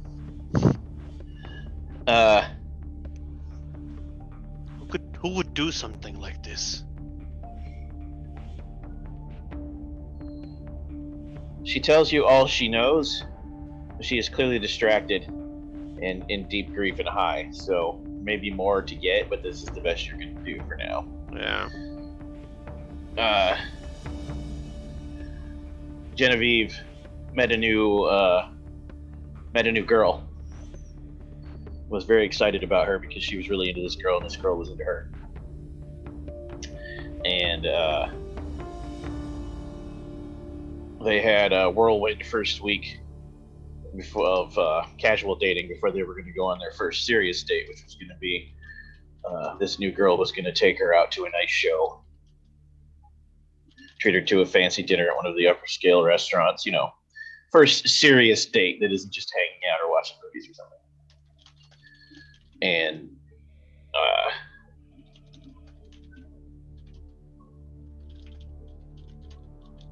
hold on, I'm getting you the name. Name of the girl, as told by the name of the girl Genevieve told her mother was Desi. Okay. And she talked about Desi a lot, but didn't showed her mom a couple pictures. Desi is a dirty blonde, 1 blue eye, 1 green eye, petite, fit, college student. Psychology major. But that was it. Mother never met the girl. It was only a week. Went out on this big date. Was gone for hours. Mom wasn't concerned. 4 a.m. rolled around. Mom still wasn't concerned. Figured the night ended well. But when dawn broke and still hadn't at least gotten a text, she was worried and started. And she didn't have any way to contact this girl, and Genevieve wasn't answering her cell phone. So eventually she GPS'd the vehicle because they used one of Genevieve's cars. And the vehicle was parked at an empty strip mall on one of the crappier sides of Arkham, parts of Arkham. The car itself was parked in front of an old, used to be a Radio Shack, now it's just an empty building. Still has the sign, Rad Shack, the I and the O broken and fallen off. There is a camera on the corner where you would pull in. There was a street cam there, not part of the strip mall. And the camera picked up the car pulling in, but it was just Genevieve, no one else's vehicle. And it didn't see anything except the car going past. It went past at about 1 a.m. Genevieve pulled into the parking lot in the car at 1 a.m. Alone.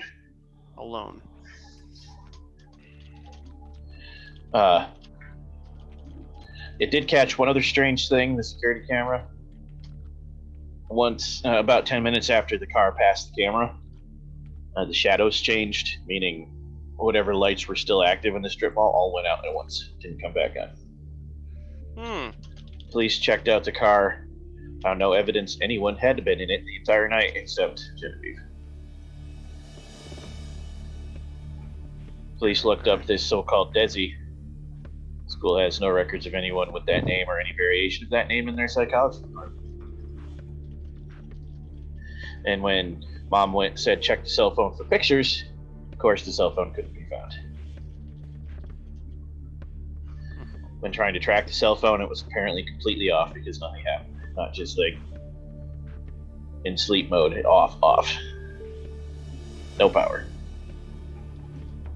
That's what you get. 2 days later, the body turned up within the same 1 mile radius dump spot that had been used for the other bodies of this particular killer. Which would be where exactly? Where did the bodies typically show up?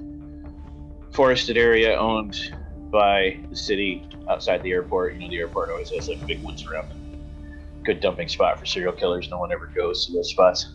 It's usually crappy woods. It's just there to block the airport from people trying to jump the fence and whatnot. Mm-hmm.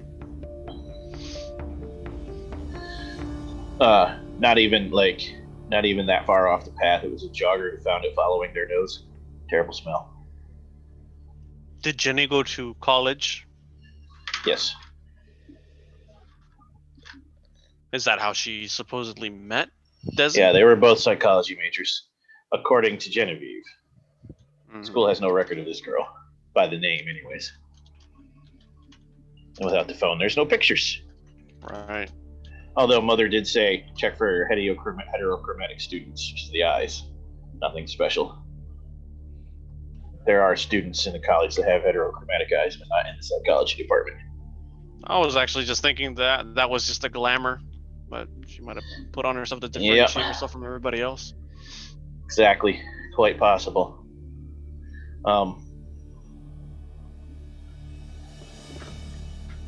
Yep, that's what you get. Okay. This piques Gabriel's interest because he does have one brown eye and one blue eye. Yep. That's not very common. Nope. Especially not the green and blue combination. That's even less common among an uncommon trait. Shit. Brown and blue? I thought it was a green and blue combination. She had green and blue, which is less common okay. than brown and other colors for heterochromatic eyes. Okay. Doesn't happen much because the colors are so close together. Normally, you don't get those. You would just have like speckled eye colors or whatever.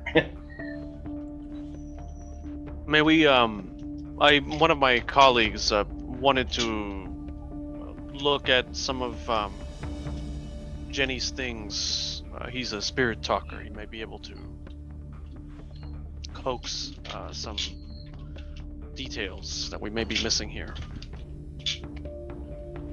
You mean the one who left with Alexa? He looks around like, what? He's gonna be busy for an hour or two at the very least. Well, it is a very big house. Aunt Juliana sighs heavily. Perhaps another of your friends would like to look at Jenny's old room? Yeah. Everyone looks at Drake.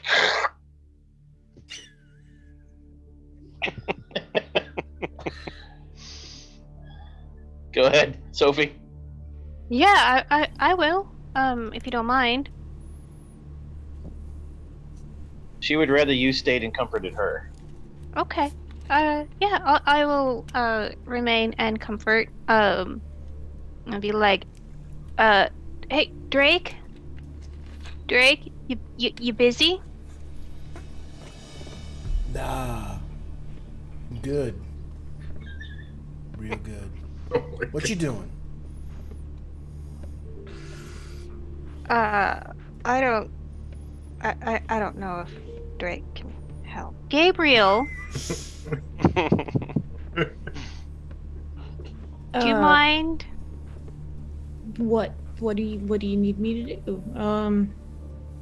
Just look over Genevieve's old room, see if you can find, anything we could use to form a personal connection, or anything that might give us insight into who Desi was.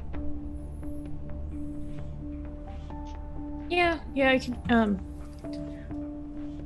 Padre, you're going to be okay down here? Yes, I'll be fine, Gabriel. Gracias. Okay. Yeah, I can do that. You guys don't mind me going through her things? We could have one of the other cousins go with you. Preferably one not as horny.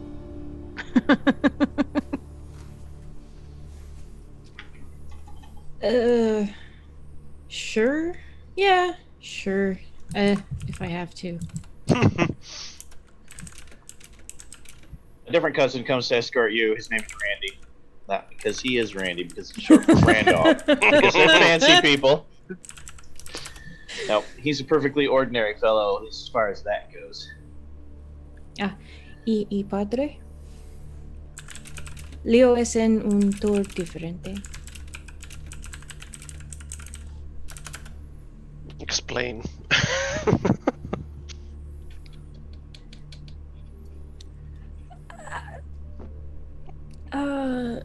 You know. Said he was taking a tour of the house. Yes. Mostly. Don't worry about it, Father. It's fine. It's fine. Everything's fine. If yeah, you say it's so. Fine. It's fine. Everything's fine. Gabriel leaves the room. The second Gabriel leaves the room, Aunt Juliana says, "Tea, Father." Oh, water is fine. Thank you. Ha! Yes. Gestures to the one remaining cousin, who goes to the tea tray and pours you a glass of water out of the mug without adding the tea bag. Into the cup. They bring you the cup. Alright.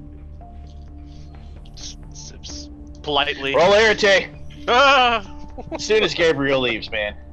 Oh. Can't leave him alone for a minute, Gabriel. So Yes. You're gonna get me in so much trouble, Eric. Gabriel. Got 2 two. successes. You're high now, too. Yes, Drake. Oh, has Gabriel left the room? Gabriel is gone, and as soon as Gabriel left, they got the father to drink some water. Okay. And you can tell it's getting him, too. Oh, he drank water?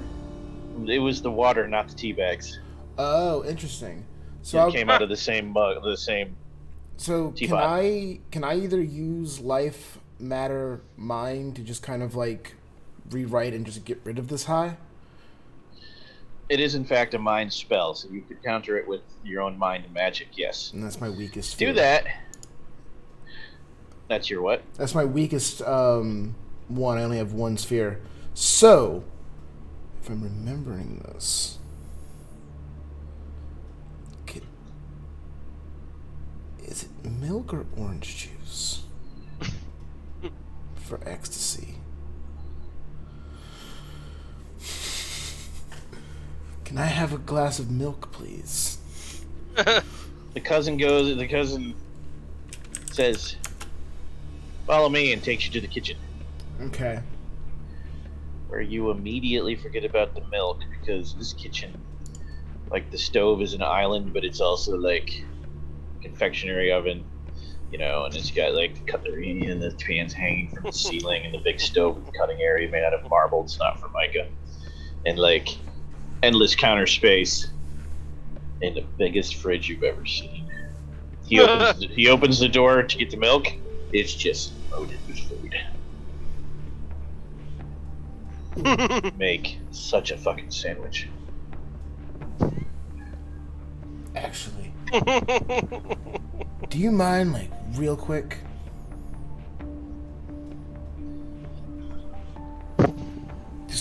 You might just step. Yeah, cool. Thanks, bruh. All right. Let's see what we got here. What are we working with? Ooh, a little bit of roast beef. Okay, I can do that. Okay. Gourmet meat, Okay. fancy ass cheese, fresh vegetables, Okay. pre-cut and sliced by someone. All right, there we go. Yeah, I'll make like a roast beef, turkey, Swiss, It's toasted. like 6 tomato. kinds of mustard. Ooh, I'm gonna mix like 3 of those together. You look around on the counter, you see like 3 bread drawers. 3 It's like breads. Subway in there.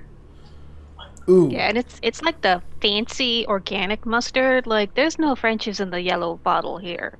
Yep, and the bread is like actual baked bread that's Ooh. sliced by hand. Ooh, I'm gonna do. It's not loaf. I'm gonna do bottom piece, sourdough, top piece, like whatever their weird 9-grain wheat is. 12 grain, thank you. But okay. Yeah, that one. Got to get both flavors in there. And yeah, I make a high person sandwich. You do, yes. And because I know you search through the drawers until the cousin's finally like, "What are you looking for?" And you're like, "Hot sauce, brah." Hot sauce. He opens the cupboard for you, and it's just like a giant spinny thing of hot sauces. It's like 90 of them in there, probably. If you don't mind, I just need like a minute.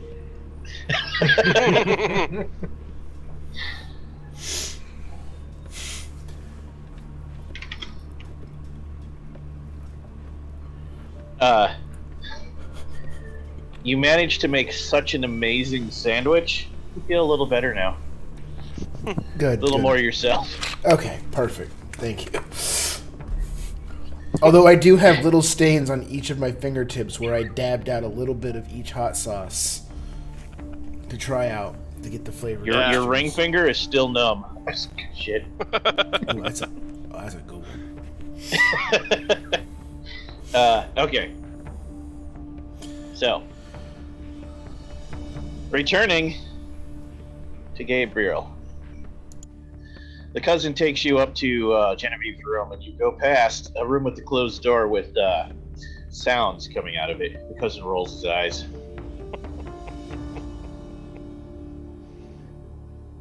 At first you think Leo's getting beat up, and then you realize what's happening.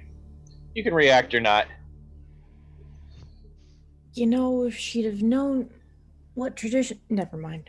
Anyway, so, this is a really big house. Is the father okay downstairs with your aunt? Mother? Perception plus empathy.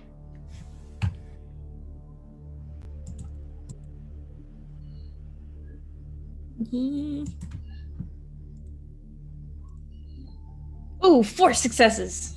A cloud passes over his eyes, and you see him momentarily get very mad, but then controls himself almost immediately. It's like there and gone. He says very calmly, he's out of town at the moment, but he'll be back for the funeral. Wait. No, the father downstairs, the priest. On that note, like, do you have an issue with your dad or something? Like... It's not my father. It's Genevieve's father. Oh. Genevieve was an only child.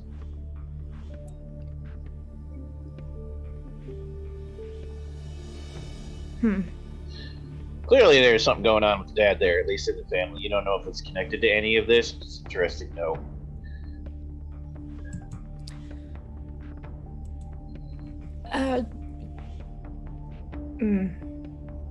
Can you tell me more about Genevieve's dad? Also, the father downstairs, the priest, you know. What about him?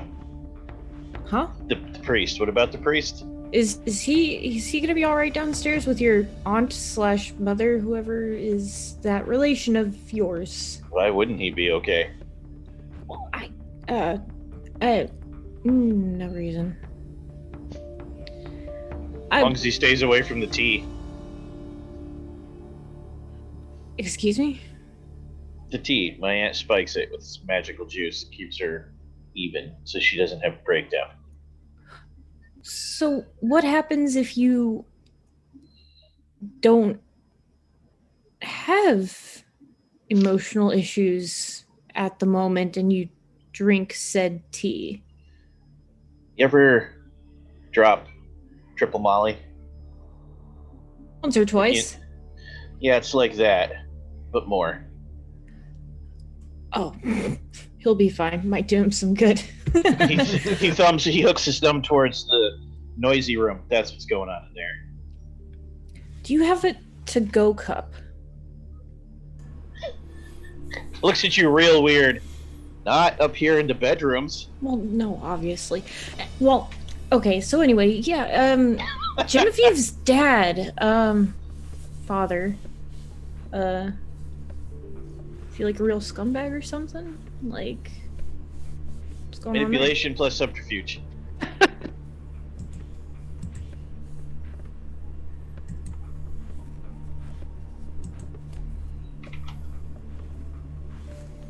I'm finding it. My eyeballs are working on it. Where's the subterfuge? Subterfuge is a talent. Oh, found it. This is not gonna go so well. I have 1 dot total. Oh God. Let me try and re-roll that. I don't think my click registered.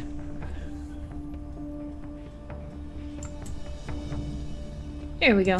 1 success out of 1 die. It's clear when you say that specific phrasing. Yes, this kid does think he's a scumbag, but all he says is, "Not my place to talk." I mean, whose place is it? Definitely not mine. Oh, look, here's the room. All right, cool. So what's off limits? Obviously, the underwear drawer. Looks around, shrugs. They didn't tell me anything was off limits. I'm gonna go get a sandwich. He walks away. You're supposed to be.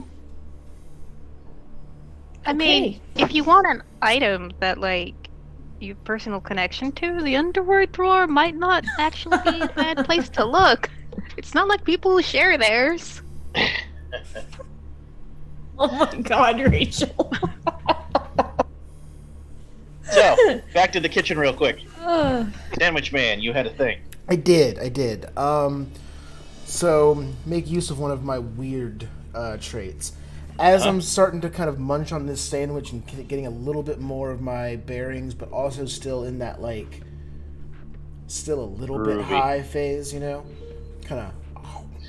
You're like Shaggy right now before the ghosts. I'm, like, looking around and I'm thinking about all the different pieces and people. Maybe I've overheard a little bit of something, like, passing by the kitchen. Can I roll my conspiracy theory to start putting together some sort of weird connection that we might be missing in regard to these people? It's in the Sure, water, let's do man. it. Yeah? It's in the Intelligent water. wits plus conspiracy theory. Wits plus conspiracy theory. Ooh, is there a bonus die slot in here anywhere? Yeah, very top. Oh wait, no, it's not the very top. No, it's Where not did you put it in this the one? top. There it is. Actually- Where is it? Actually, I don't see it. That's okay. I can just pick something else that has 3. Okay. Alright, no problem. That's no problem. I'm actually gonna... How quickly does willpower come back? You get 1 point every night of good sleep in a safe place. You get 1 point anytime you fulfill your demeanor, and you get it all back anytime you fulfill your nature. Alright. Okay, cool. Alright, just curious. Alright, that is wits plus conspiracy theory to try to figure something out about these people. And that is 2 successes. You do figure out it was the tea. Okay. You're like, what about the... it's too late even if it was the sandwich. But you don't feel different, so... it does occur to you this is a magical family, and yes, the conspiracy theory does tell you something that no one picked up on yet, even though it's kind of obvious. Why haven't these people used magic to figure out what's going on? They're mages. Why are they asking you to do it? Bruh. Okay, thank you. I'll start making my way back towards the room that the only other room I had been in other than this. So I assume I don't know where everyone else is scattered, so I'll head back to that room and just see who's As you in go there. to leave the kitchen, the other cousin walks in, looks at your stuff, and says, "Bro, make me one of those. It looks great." Oh man, you just gotta like, bruh. And I'll put my hand on his shoulder, real like, you just gotta feel the sandwich, man. I can't make it for you, Only you can do that. Looks you right in the eyes and says, dude, my God. Ow. This guy's not wearing a headband, but like, guns are out. Clearly he thinks like you do. Nice. Sun's out, guns out. Bruh, nice gains, man. Yeah, brah. Yeah. Didn't skip leg week this week, did you? Never skip leg Never, day. man, never. That's right, brah. Take it easy, bruh. The other cousin in the room rolls his eyes so hard you can hear it. Okay. Gabriel is in immense physical pain for no apparent reason right now. Gabriel, you're going through the stuff. Go ahead and roll perception plus alertness. When you hear the door to the room of noise open and close, you duck your head out, and you see Leo walking out, trying to fix his shirt. His hair's a mess. Covers a claw mark down his chest with his shirt right where you see it right before he covers it. Oh. Gabriel, you see Leo, and you're like, I'm glad nobody saw. Shit. Nah. Hi, Gabriel. Let me reopen. As he my puts up sheet like his because ponytail back up into like a half ponytail and shit. my computer decided it doesn't like the internet. I don't know what you saw, but you didn't see anything. And you just hear him as he walks down and he limps. He's like, Leo, for the next 24 in-game hours, you have a +1 to all mental rolls.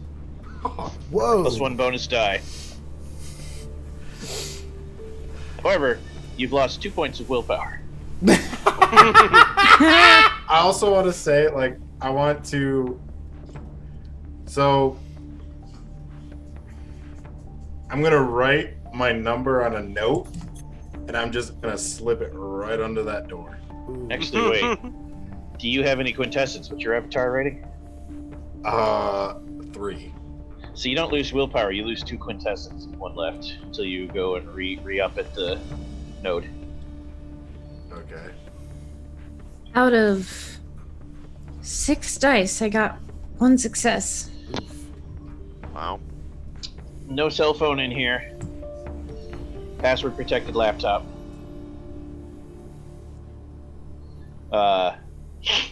Judging from the closet, one of the nicer outfits was taken recently. Probably for the big date. So I'm going to. You do find the journal. Yeah. Sweet. Okay. That's it with 1 success. Go ahead, Leo. I want to do. So obviously I'm in the room, right? Correct. You're in the hallway. Gabriel just ducked their head out. His head out. It's like, and then went back in the room. All right. I'm gonna go back in the room, and then I want to kind of do a spirit seance to see if I can conjure up her spirit to try to talk to her. I don't know if you want to explain this, but or I do have a cool idea for him doing it. So basically what he does is he sits down Indian style, cross-legged, kind of does like a throat sing, like and after that he takes like a quill of ink, writes her name on a parchment paper, takes bone dust, and then blows it everywhere. And if the bone dust has a silhouette of the spirit itself, it'll kind of manifest its way. Or I just see them, one of the two, if other people can't see it.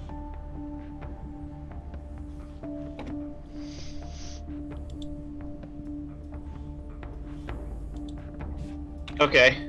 Open the spell card. Spell card, that thing that's in my... In Chrome, yep. Yep, okay, I got it. All right, cool.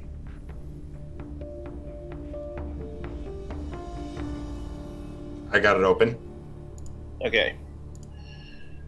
So, are you just gonna start the spell, or like use like crisscross applesauce meditation, or are you actually gonna do something else, something more?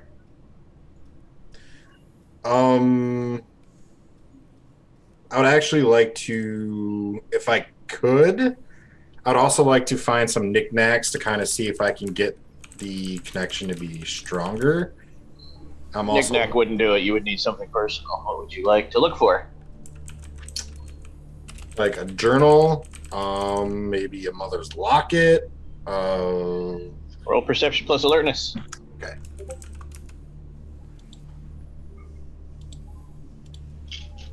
Perception plus alertness. Come on, dice, don't come on. Thank you. Difficulty 6, correct? Yes. And I got a. Give me a minute. I have to relog in because it's gonna be stupid. Chrome doesn't like anybody tonight. Yeah, we all had internet issues. I don't think it's anything specific to a program. Okay. Roll die. Jesus, one success. You find a hairbrush. It's better than nothing. I guess. Whatever. I'll use it. Okay, you pull the hair out of the hairbrush, which allows you to check personal item from target. So you have to click the word so it's highlighted red. Wait, where is it? So personal Tools and rituals. So personal instruments, correct? No, personal item from target. Ah. Gotcha. Click the sentence, it'll turn red. Gotcha. It's turned red. You do have personalized instruments, so you also click that because it's spirit for you. It doesn't glow red, it just highlights the word. Oh, now it did. It's stupid. Okay. And then click appropriate resonance. Okay. So it's red. Yep. Under spheres, set them all to 0 except spirit. Set that to 3.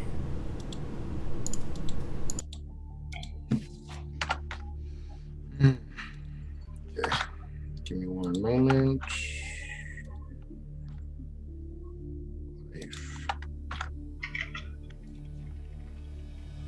Mind. Then you said set spirit to 3. Yep. Correct. Okay. I did that. Base casting is subtle.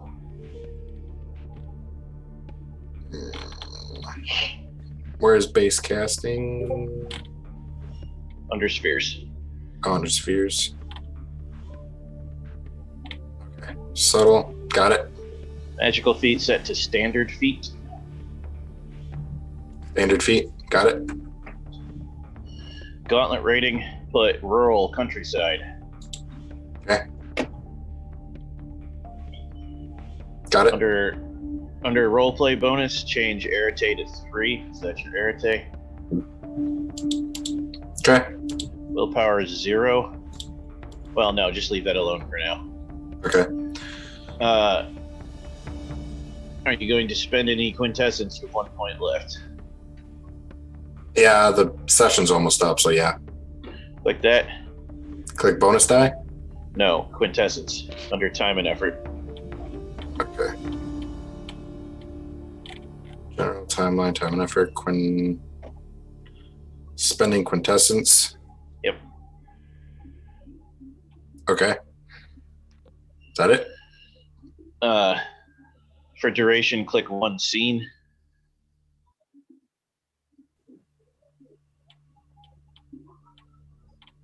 Duration, 1 scene. Now, what does it say under spell roll? What does it say for gauntlet remaining? Spell roll. Upper right. Right. It says roll spell. It says spell roll. Successes remaining 4. Gauntlet remaining 3. Okay, you're good. Go ahead and roll spell. Roll spell.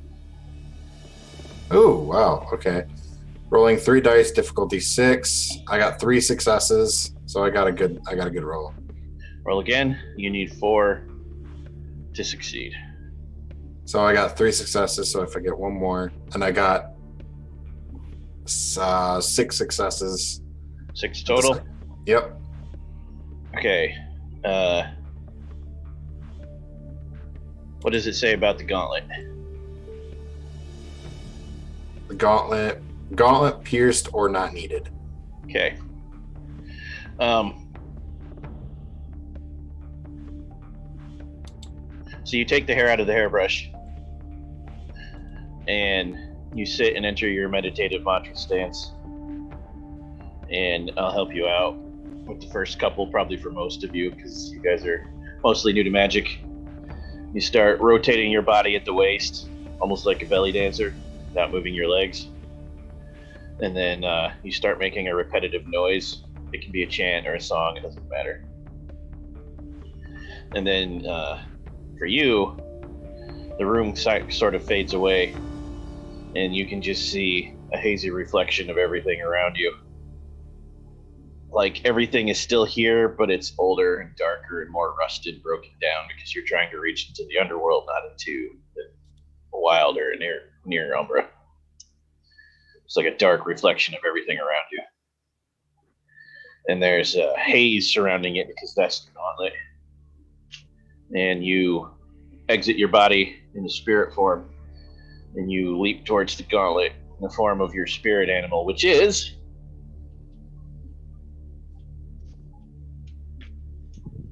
You have to answer that. It was a wolf.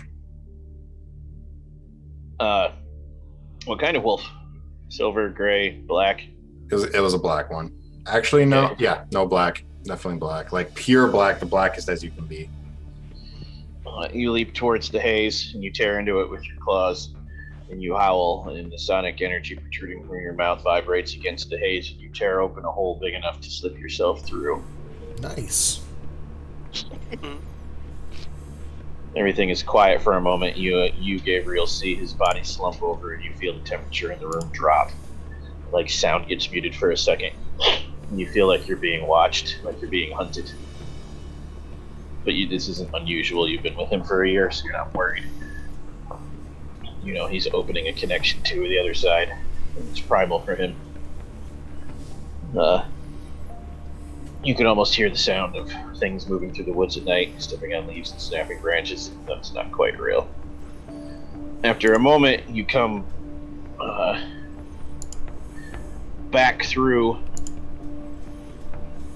the tear, Leo, and you're cradling in your arms. You're holding it like it's a baby, but it's not a humanoid form. It's just gray, smoky, sort of liquidy matter. And you look around at the shadowy room, and you have Primal Urge on your sheet. I don't remember if you gave me that. Is that in where? It would be one of those secondary traits, so it would be down on the left, not in the main area. Yeah, no, I don't have that. I believe I have Instinct, Animal Kingship, Awareness, and then Stability. Animal, yeah, Kinship. A few things in the room glow brighter than the dark haze around you. One of them is a really old, beat-up stuffed rabbit in the closet, which you couldn't have seen in the room because the door of the closet is shut and it's in a box. But you can see it in this form. Also, a very specific pen stuck away in a drawer. And a Nintendo Switch. You can grab any one of those, but not all three. So, a Nintendo Switch, a pen, and what other? An old beat-up stuffed animal.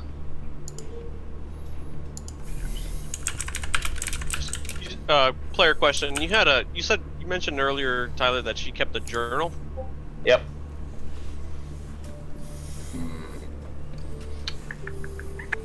Gabriel has the journal.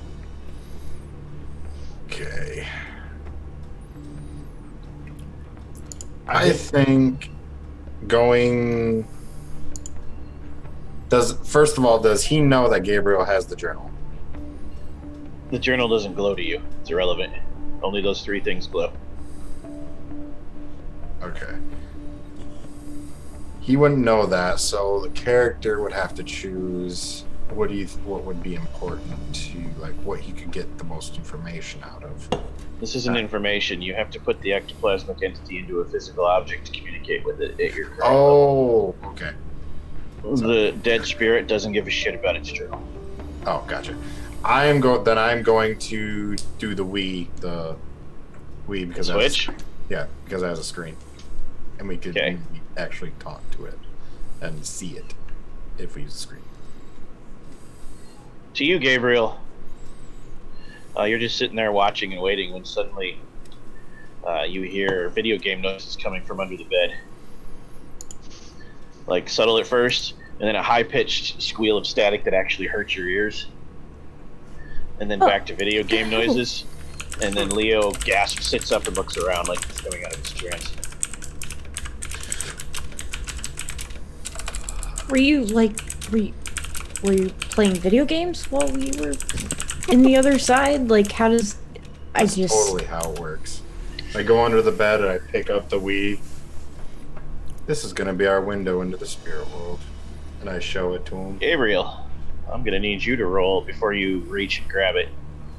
Or as you reach and grab it. I'm going to need you to roll charisma plus empathy. Mm-hmm.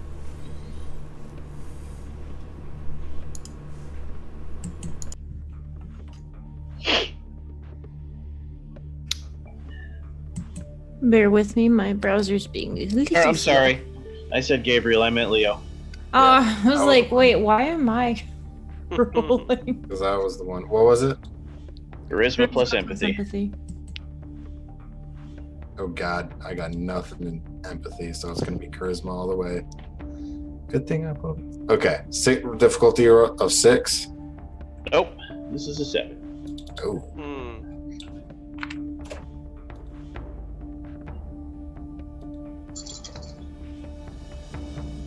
I got a 0. Did you roll any 1s? Sure did. That's a botch. Nice. Yep. So, he summoned the spirit successfully. The spirit of an angry, murdered person into the house. The lights flicker through the entire house and then go out. The fireplace, for those of you in the sitting room, it actually bursts into like white hot flame that shoots up for a second, and then before it returns to normal, the temperature drops noticeably throughout the house before the lights flicker and come back on, even though they're noticeably dimmer. Those of you in the bedroom, the bed scoots across the floor and slams into the wall so hard it dents the wall. Louise just sitting there on the floor where the bed was. Stuff falls over in the closet, making you both jump. Leo, what did you do? Obviously. Something stupid. That almost killed us there. We'll be fine. We got what we needed. I think anyways. Can we talk to it right now, or is it just gonna throw shit at us? I don't know if I'd take the chance after that. We should. Can I try to talk to him? Gabriel, do you have Spirit 1? I do. You can activate it to try to see the spirit, but you know what's going to happen if you do. Your rings are going to pop. Oh, God. You don't have to. It's not required. I'm just offering. Oh, we never went over how long that lasts exactly. The wing's a scene. A It scene? will always be a scene. Okay. So, like for context, when we leave the house or when we get back to our... When you leave the house, the scene will have changed. Okay. How badly do you need help, Leo, with this? Well, You don't think you need any help? You're like, I summoned the dead girl. What else? Do you want? Yeah, I did my my fault, job, she's mad. technically. She's just pissed off. She got freaking murdered. We just need to talk her down somehow. That's what we got to do. You can't talk someone down if you don't know where they are. Fuck. How else would you communicate with a ghost? How do ghost hunters do it? They just talk to nothing. So, do you want to activate it, Gabriel, or just be like, I'm not going to see that thing anyways? It's important, but I Do it. don't. Do it. Do it. Do it. Gabriel, we are the only ones in this room right now. We'll be fine. Alright. Fine. But you owe me. I owe everybody. What are you talking about? You go to activate your sight, and your wings pop, and your face lights up, and that high-pitched ringing noise happens. And there's a rush of air, like that actually knocks the papers and stuff up into the air. Something blowing past you and out of the room. You saw it for a second, Leo, because your spirit sight's always on. Straight up looked like something out of The Grudge. But as soon as the wings popped, it was like, oh hell no, I'm out of here, and left the room. Oh, that. Looks like they're scared The of ghost is not in the room now. God damn it, Gabriel. That was a Loose. mistake. Definitely. Hey, you're the one who Well, I didn't this know that up. was gonna happen. Well, Those of you in the sitting room, besides Sophie, who else has spirit at any level? I do. Okay. Would you like to activate your spirit sight, the two of you? If I feel like the spirit's been summoned. Oh yeah, the perhaps. temperature has dropped and the hair is raised on the back of your neck. So you're like, oh yeah, something's going on here. Sure. Let our powers combine. You, Sophie, the aunt, and the remaining cousin all immediately look towards the door at the same moment. As he's not here, too bad. He'll be back in a second. As Drake walks in and he's like, "What? Why are you all looking at me?" Right behind Drake, looming over his shoulder, giving him the horror movie stare, is something straight out of The Grudge. Cross Looks like is it coming doesn't out. like Drake. Rake, get behind me. The cousin shrieks. The aunt starts crying. Oh.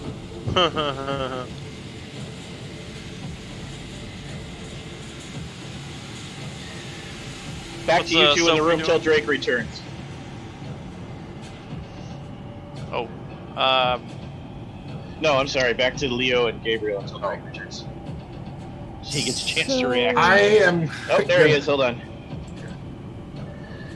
All right, Drake. They accidentally chased the ghost out of the room. So you're walking back into the sitting room after your sandwich, and they're all looking at you. Their faces are pale. And they're like, one of the cousins screams, the aunt just breaks down crying, and you're like, what? And they're all pointing at something behind you. You have any dots in spirit, Drake? No. Yeah, you got no idea what's going on, except it's cold in here, which is weird. He's like got a like sandwich in his mouth, like, what? What's going on? They're all like screaming or crying, except for your two friends who are just like, behind you. You look over your shoulder, you don't see nothing, and then you're flung across the room into an easy chair by an invisible force. Whoa. Okay. And a scream echoes through the room.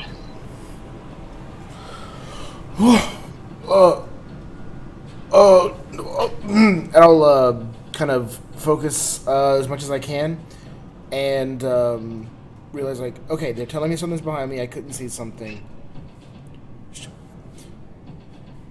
Ma'am, sorry. And I run, and I want to grab the big bowl of tea and throw in a big arch to cover as much as I can, and see if I can get some of this on what I assume is an invisible person attacking us. So I want to do that ghost covered in liquid outline thing. You get spiked tea all over everyone, but it doesn't hit any invisible people. I'm gonna need Sophie to roll Irritate now. Oh my god! I was almost able to not do this. And Sophie is Oh now my high. god! However, now that the ghost is here, the potion has been ruined, and you're experiencing the opposite effect: utter and absolute terror. For anyone who drank the Oops. tea, including Drake. Wait, Still what? got- I'm the only one that didn't drink the tea. I'm gonna rush down there and I'm gonna try to talk. Could I try to talk down the spirit? Be What like, do the rest calm of down. you We just do want to in talk. the- I don't What do think. the rest of you do in the minute or so it's going to take Leo to get there? Gabriel, did you drink the tea yet? No, I didn't. Gabriel. Is there I did not. is there an obvious like source of threat in the room, like something You to can be see afraid it of? because you have Spirit 1. But your cousin Okay. only has been grudgified. I'm Staring gonna eyes, have. dead pallor, totally angry, black hair hanging everywhere. Oh. Wow. Yeah, I'm just gonna scream, and run away. It's probably a good thing that I don't have forces, because I would try and firebolt it right now. Right. The aunt's a crying wreck. The other cousin is also running away with you. What about you, father? I think I'm used to dealing with spirits, but that could just be me. I could be mistaken. You've experienced this terror before, yes. Yeah, so he'll pull out his cross and like galvanize whatever willpower he has, and he'll face it head on. Do we have a family armory? Yes. You That's do. where I'm headed. You can spend a point of willpower to override the effect of the potion, father. Will do. What would you like to do with the cross? Are you actually going to try to do something magical? Yeah, I want to try to see if I can. I don't know if contain is the right word, because obviously this thing is attacking us. Or attacking Drake at least. So I want to try to see if I can contain it somehow by using the cross to channel my my power through it. All right, break open the spell card. You get 2 spells tonight. I approve. Set all the spheres to 0 except Prime. Change that to 3. All right. Base casting will be Uncanny. All right. Tools and rituals will be Personalized Instruments. Okay. Opposed Resonance. It's going to be a penalty in your case.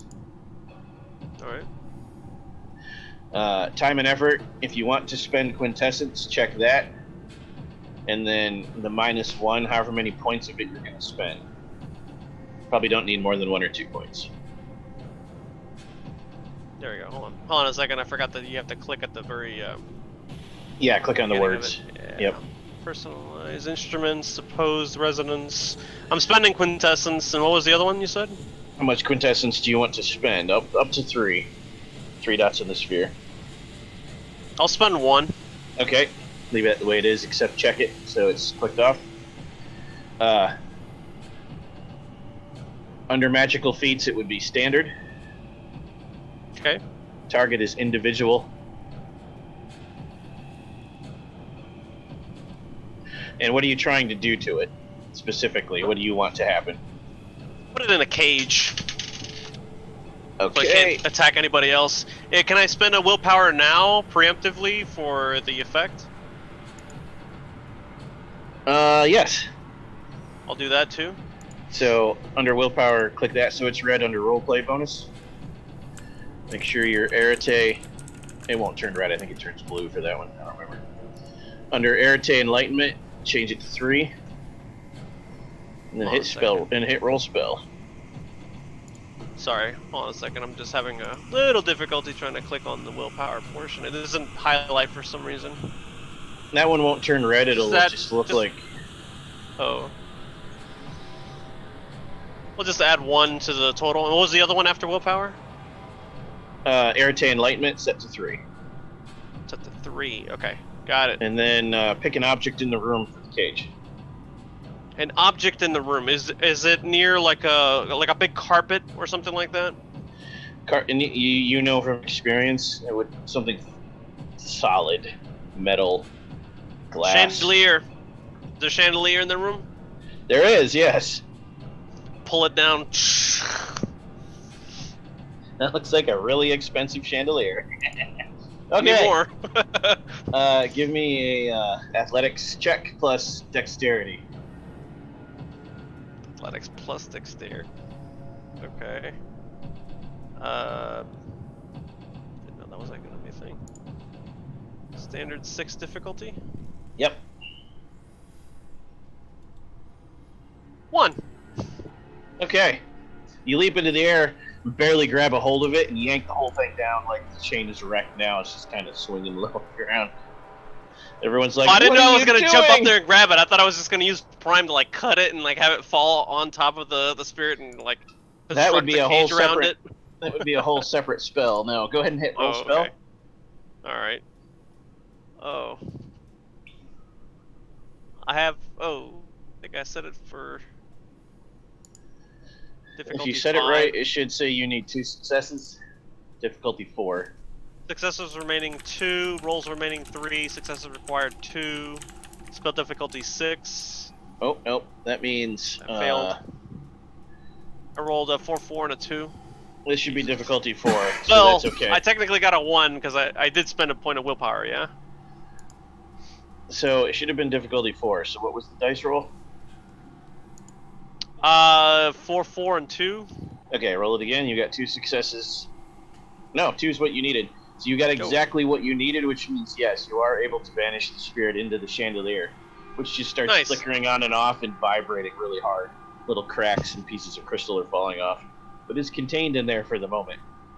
Cool. And that is when Gabriel and Leo burst into the room. And the cousin stops screaming and goes, "Whoa, that's dope." To your wings. The ant just keeps sobbing. Okay, so You're able to see, Leo, that the father exorcised the ghost into the chandelier. Really, Father? Gloria al Padre, el Hijo, y el Espíritu Santo. He's like concentrates on the chandelier, trying to like control the spirit in the chandelier. That is the spirit of the girl we need to talk to. Okay, Yeah, man, the well, she's coming the in one here that just throwing attacked people Drake. around. Yeah, Okay. they both all Are you talk sure? at once, but they all talk at once, but you get the gist that they attacked Drake physically. So yes, I am all of sure. you with spirit sight activated can now speak to the chandelier, which to you just has a smoky haze surrounding it. He looks at Leo. Are you sure? Now, here's the deal. Those of you with spirit can talk to it, but if you want the whole group to hear without the whole, "This is what the spirit said," you'll actually have to do something like a Ouija board or a seance. I'll leave that to the spirit master. Drake's for Oh, it. come on, let's do a Ouija board. They could get really interesting. We'll say Sophie comes charging back into the room with some kind of really old Kult pistol with like weird occult symbols etched down the flare barrel. She's loading what looks like a silver bullet of some kind into it. Oh, Sophie. Sophie. In her other hand, she has a dagger, also covered in weird symbols, and the edges of that are like real shark teeth on both Calm down. sides. Sophie, this is your cousin, Soph. Calm down. And for some reason, Sophie's carrying a Ouija board box. Is the terror high persisting? No, once you left the room, it returned to normal, but she still came back ready. Yeah, so Sophie will burst in like, "No, that's not my oh." What Her was spirit's that? in the chandelier. Yeah, you can see that it's trapped in the chandelier. I You can see the father over there muttering in Spanish with his cross out. That's uh your cousin, Sophie. yeah, I did not like the last 5 minutes. That was really unpleasant. I mean, I'm pretty sure your cousin feels the same way. Yeah. After this, I plan on making sure she goes to the heavens, or You can tell them that, but the truth is, she's going right back to the underworld. I'll tell them It's a that. lie, bro. If it calms people down, I guess it'll tell. If it calms people down, then yes, I will say that. Wraiths go to Wraithland and hopefully don't end up becoming sucked into oblivion. Um, They don't need to know that. I'm the only one without spirit, though, right? Well, you don't know about the other cousin or the aunt even. Oh. Because they're mages doesn't mean they're good at that. So there's. Sophie will put the weapons like down on a table. Okay. Cut off. So we're doing a seance, you guys said, right? No, Sort of like strategic, reach them easily, but Okay. oh, are we doing a seance? You got the Ouija board. Seems like that'd be easier. Way more entertaining. More entertaining, at least. A table, no, you. I'll go get the candles. There Make are sure. actually candles in this room Yeah. already. Decorative, but I mean, they burn. So there's 5 of us and 3 family members, right? Yeah, there's 8. Correct. Okay. All right. We need 8 girthy black candles. That's a reach back. Phrasing. Okay. It's not that kind of seance. Tell Rachel that story actually- after the show. Yeah, we got a story for you No, after the show. All right. Okay. Play They Came From Beyond the Grave, everyone. Anyways, you get the candles set up, and Sophie breaks out the Ouija board, which is hand-carved wood and a hand-carved planchette Ooh, and custom glass. I want it. It's the kind you look at and go, yep, this is a horror movie. Cool. And yeah, Leo, you can lead because you have the most spirit. So basically now this is all just tools and fluff that lets everyone be able to communicate. Okay. However, you're leading, Leo. It doesn't mean you should ask the questions. You would be smart enough to know that you should let the family ask the questions. Good point. Which is represented by you, Sophie. What do you got, Gabriel? I tell everybody that.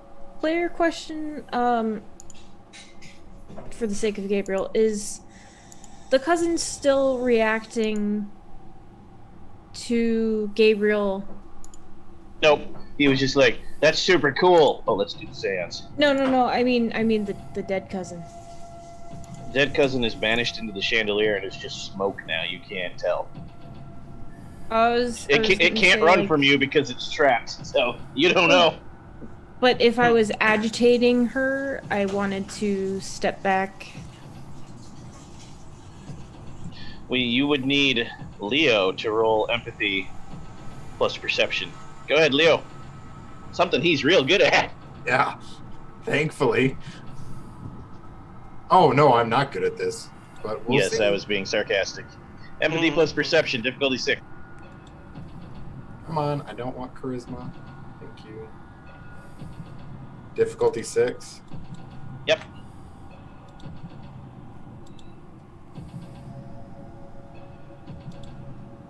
Come on, give me something.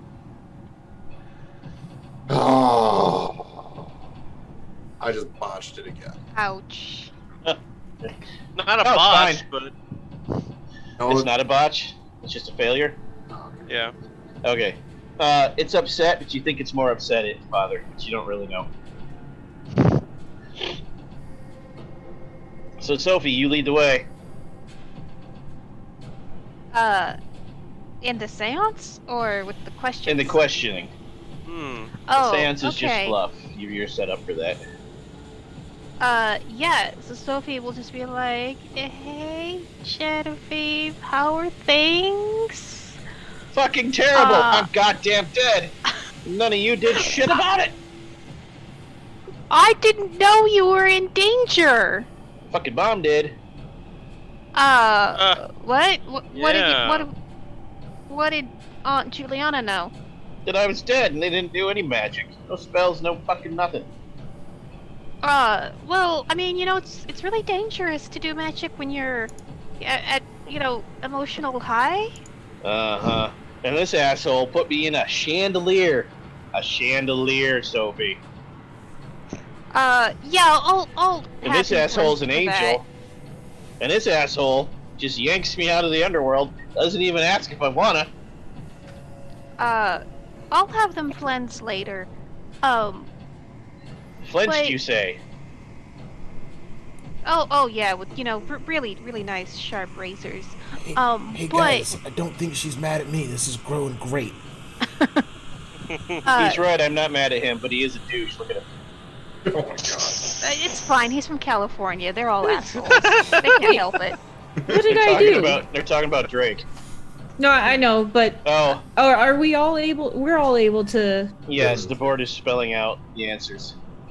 Anyway, look, but I'm here for you, Genevieve. Like, I'm here for you right now, and I want you to have justice, because this was terrible, and I miss you. And I want to try and do whatever I can. Like, what can you tell us about what happened? I need you to avenge me, Sophie. I need you to make her hurt. She lied to me about everything. You mean Desi? And then she didn't even kill me. She I don't even know how she did it. I don't know how she tore it out of herself, but she did. That bitch killed me with her, and then all the lights go out and the chandelier stops moving and you feel the energy instantly dissipated by a wave of magical force. Wait, The Genevieve? front door slams, the lights come back on, and your uncle walks into the room. Furious, clearly using magic to banish the entity. But this is why I didn't want anyone to do spells with my daughter. Gives you all a glare, and that's where we pause until next week. Oh. Come on. Daddy's home. Daddy's home. Doom. Wow. Dang. Wow. Well, Seekers, we heard the screams from the cellar where hidden stairs take us to Inferno. We smelled the blood and burnt flesh from those sacrificed to long-forgotten gods. We saw glimpses from beyond the veil, but now we must return to fitful slumber until next week, when we will return to White Walls. We thank you for journeying with us, and hope to see you again next week. Don't forget to click follow here on Twitch, and also click subscribe and hit the bell on YouTube. We appreciate you all. Special thanks to our Patreons, especially Dave, Don Arnetto, and Funky Thunder. Thanks to all our Twitch subscribers. You guys help make our quality better, our cosplay sharper, and help us feed all our cats and dogs. There are a lot. Thanks also to Helmcast, Onyx Path Publishing, White Wolf, and Modifius for the awesome games we use in this story. As well as Dark Somnium music, Darren Curtis music, Savick music, and Helmcast, Divinity Original Sin soundtrack. Awaken Seekers of Enlightenment, tell us who you are, who you played tonight, and the next time people can find you on Vorpal Tales, elsewhere on the internet, and at HorrorCon. Hello everybody. I am Steve. I have been Drake. You can find me on the internet at Voodoo Arcade. Next on Vorpal Tales, you will find me tomorrow for Eric's amazing, spectacular, tubular cyberpunk game. I will be playing Terra the Builder Man. And yes, you can also find me playing at least 2, possibly 3 live plays for Virtual HorrorCon. I only know that it's cowboys, zombies, and Lips. possibly Terminator 12 monkeys. Which one was that? Not possibly, that's definitely happening. That's definitely happening now? Yes, boom, 3, right there. Come join me for those things. You can see him at 7:30 on Saturday, you can see him at 4 on Sunday, and at 8 on Sunday. Check out HorrorCon. Next. That was a lot of.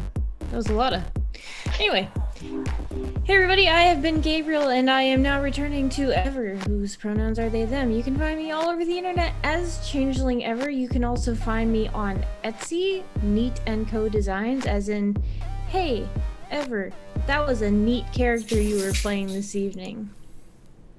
You can find me again tomorrow playing Cyberpunk Red. I almost said Nomad. The solo Vector, who likes to chop things and kick things. Hi, I'm Eric. I've been Jose Vega this evening. I'll be back tomorrow for Cyberpunk Red.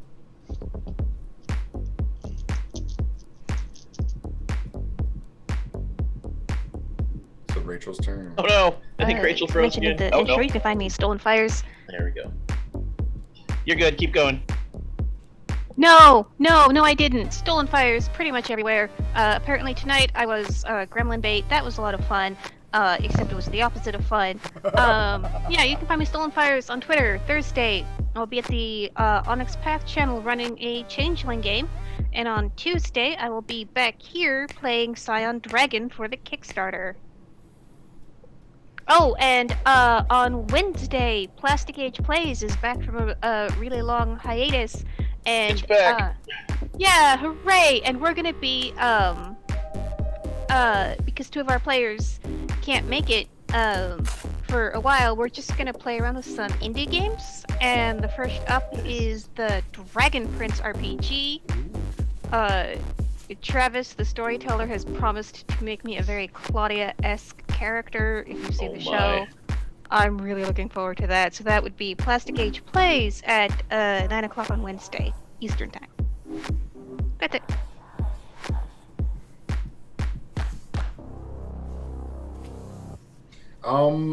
Hello. I was playing Leo today. The Dream Speaker, the guy that did all the cool spirit shit with the spirit, yeah, you know. Anyways, you can find me at the Real Life Jared.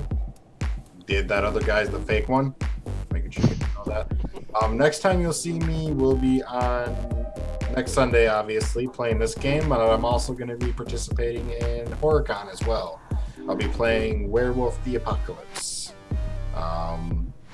At 4 o'clock. 4 o'clock on amazing. Saturday or Sunday, I can't remember. That would be Sunday.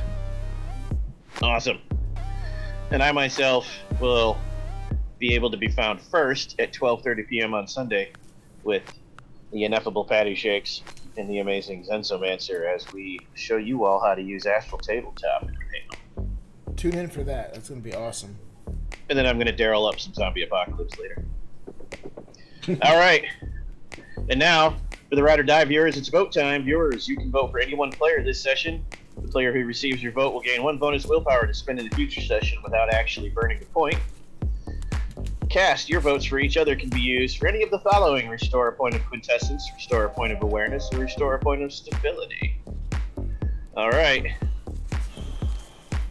And go. This is going to be a tough one because tonight was really good, and I think we're already getting a really good handle on our characters. With that all having been said, jeez, dang it. I'm gonna have to go with Jared for doing all the cool spirit shit with the spirit, as he so amazingly put it just a few minutes ago. Thank you. What about that tantric sex, though? And the tantric sex. Yeah. I got an idea for that. I do. For tantric sex? Well, for the girl, but I have a cool idea that I'm gonna see if I can try to get. I'm sure you can convert that to a long-term relationship. Yeah. I bet you. That was And not like an actual like that was relationship. that like was not a spiritual hookup you leave your number relationship. behind. Oh, it is a difficult. And it'll only get more difficult as we get more into our people we have created.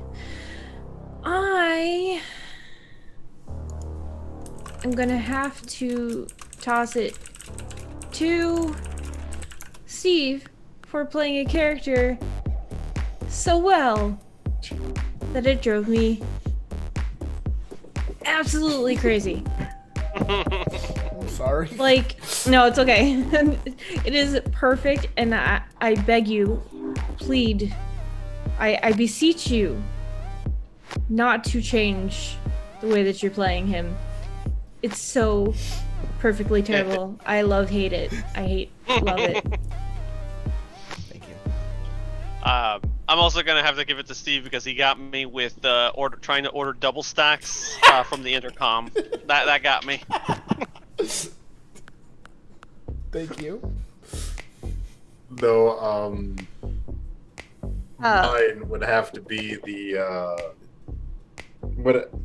definitely, honestly, this was an all Steve show, to be honest with you. I'm sorry, but that character's fucking hilarious. I just love how clueless he is. And my favorite joke of the night was the one in the beginning. He's like, "Are you gonna Stephen Curry that shit or not?" I can't remember what the exact words were, but I'm like, Thank you. die. Excellent. I'm going to vote for Jared because I'm secretly hoping for puppies. Fault, it could happen. Please. Puppies. Hey, with a boss right. roll like that, it's a possibility technically. Would I be the kind of storyteller who would set up a future game in a first session involving werewolves? Anyways, all right. Thank you for the excellent voting and being kind to each other. And now, audience, we must return you into your restless sleep. But we shall return again next Sunday, same time, same place. Till then, sweet nightmares. Good night.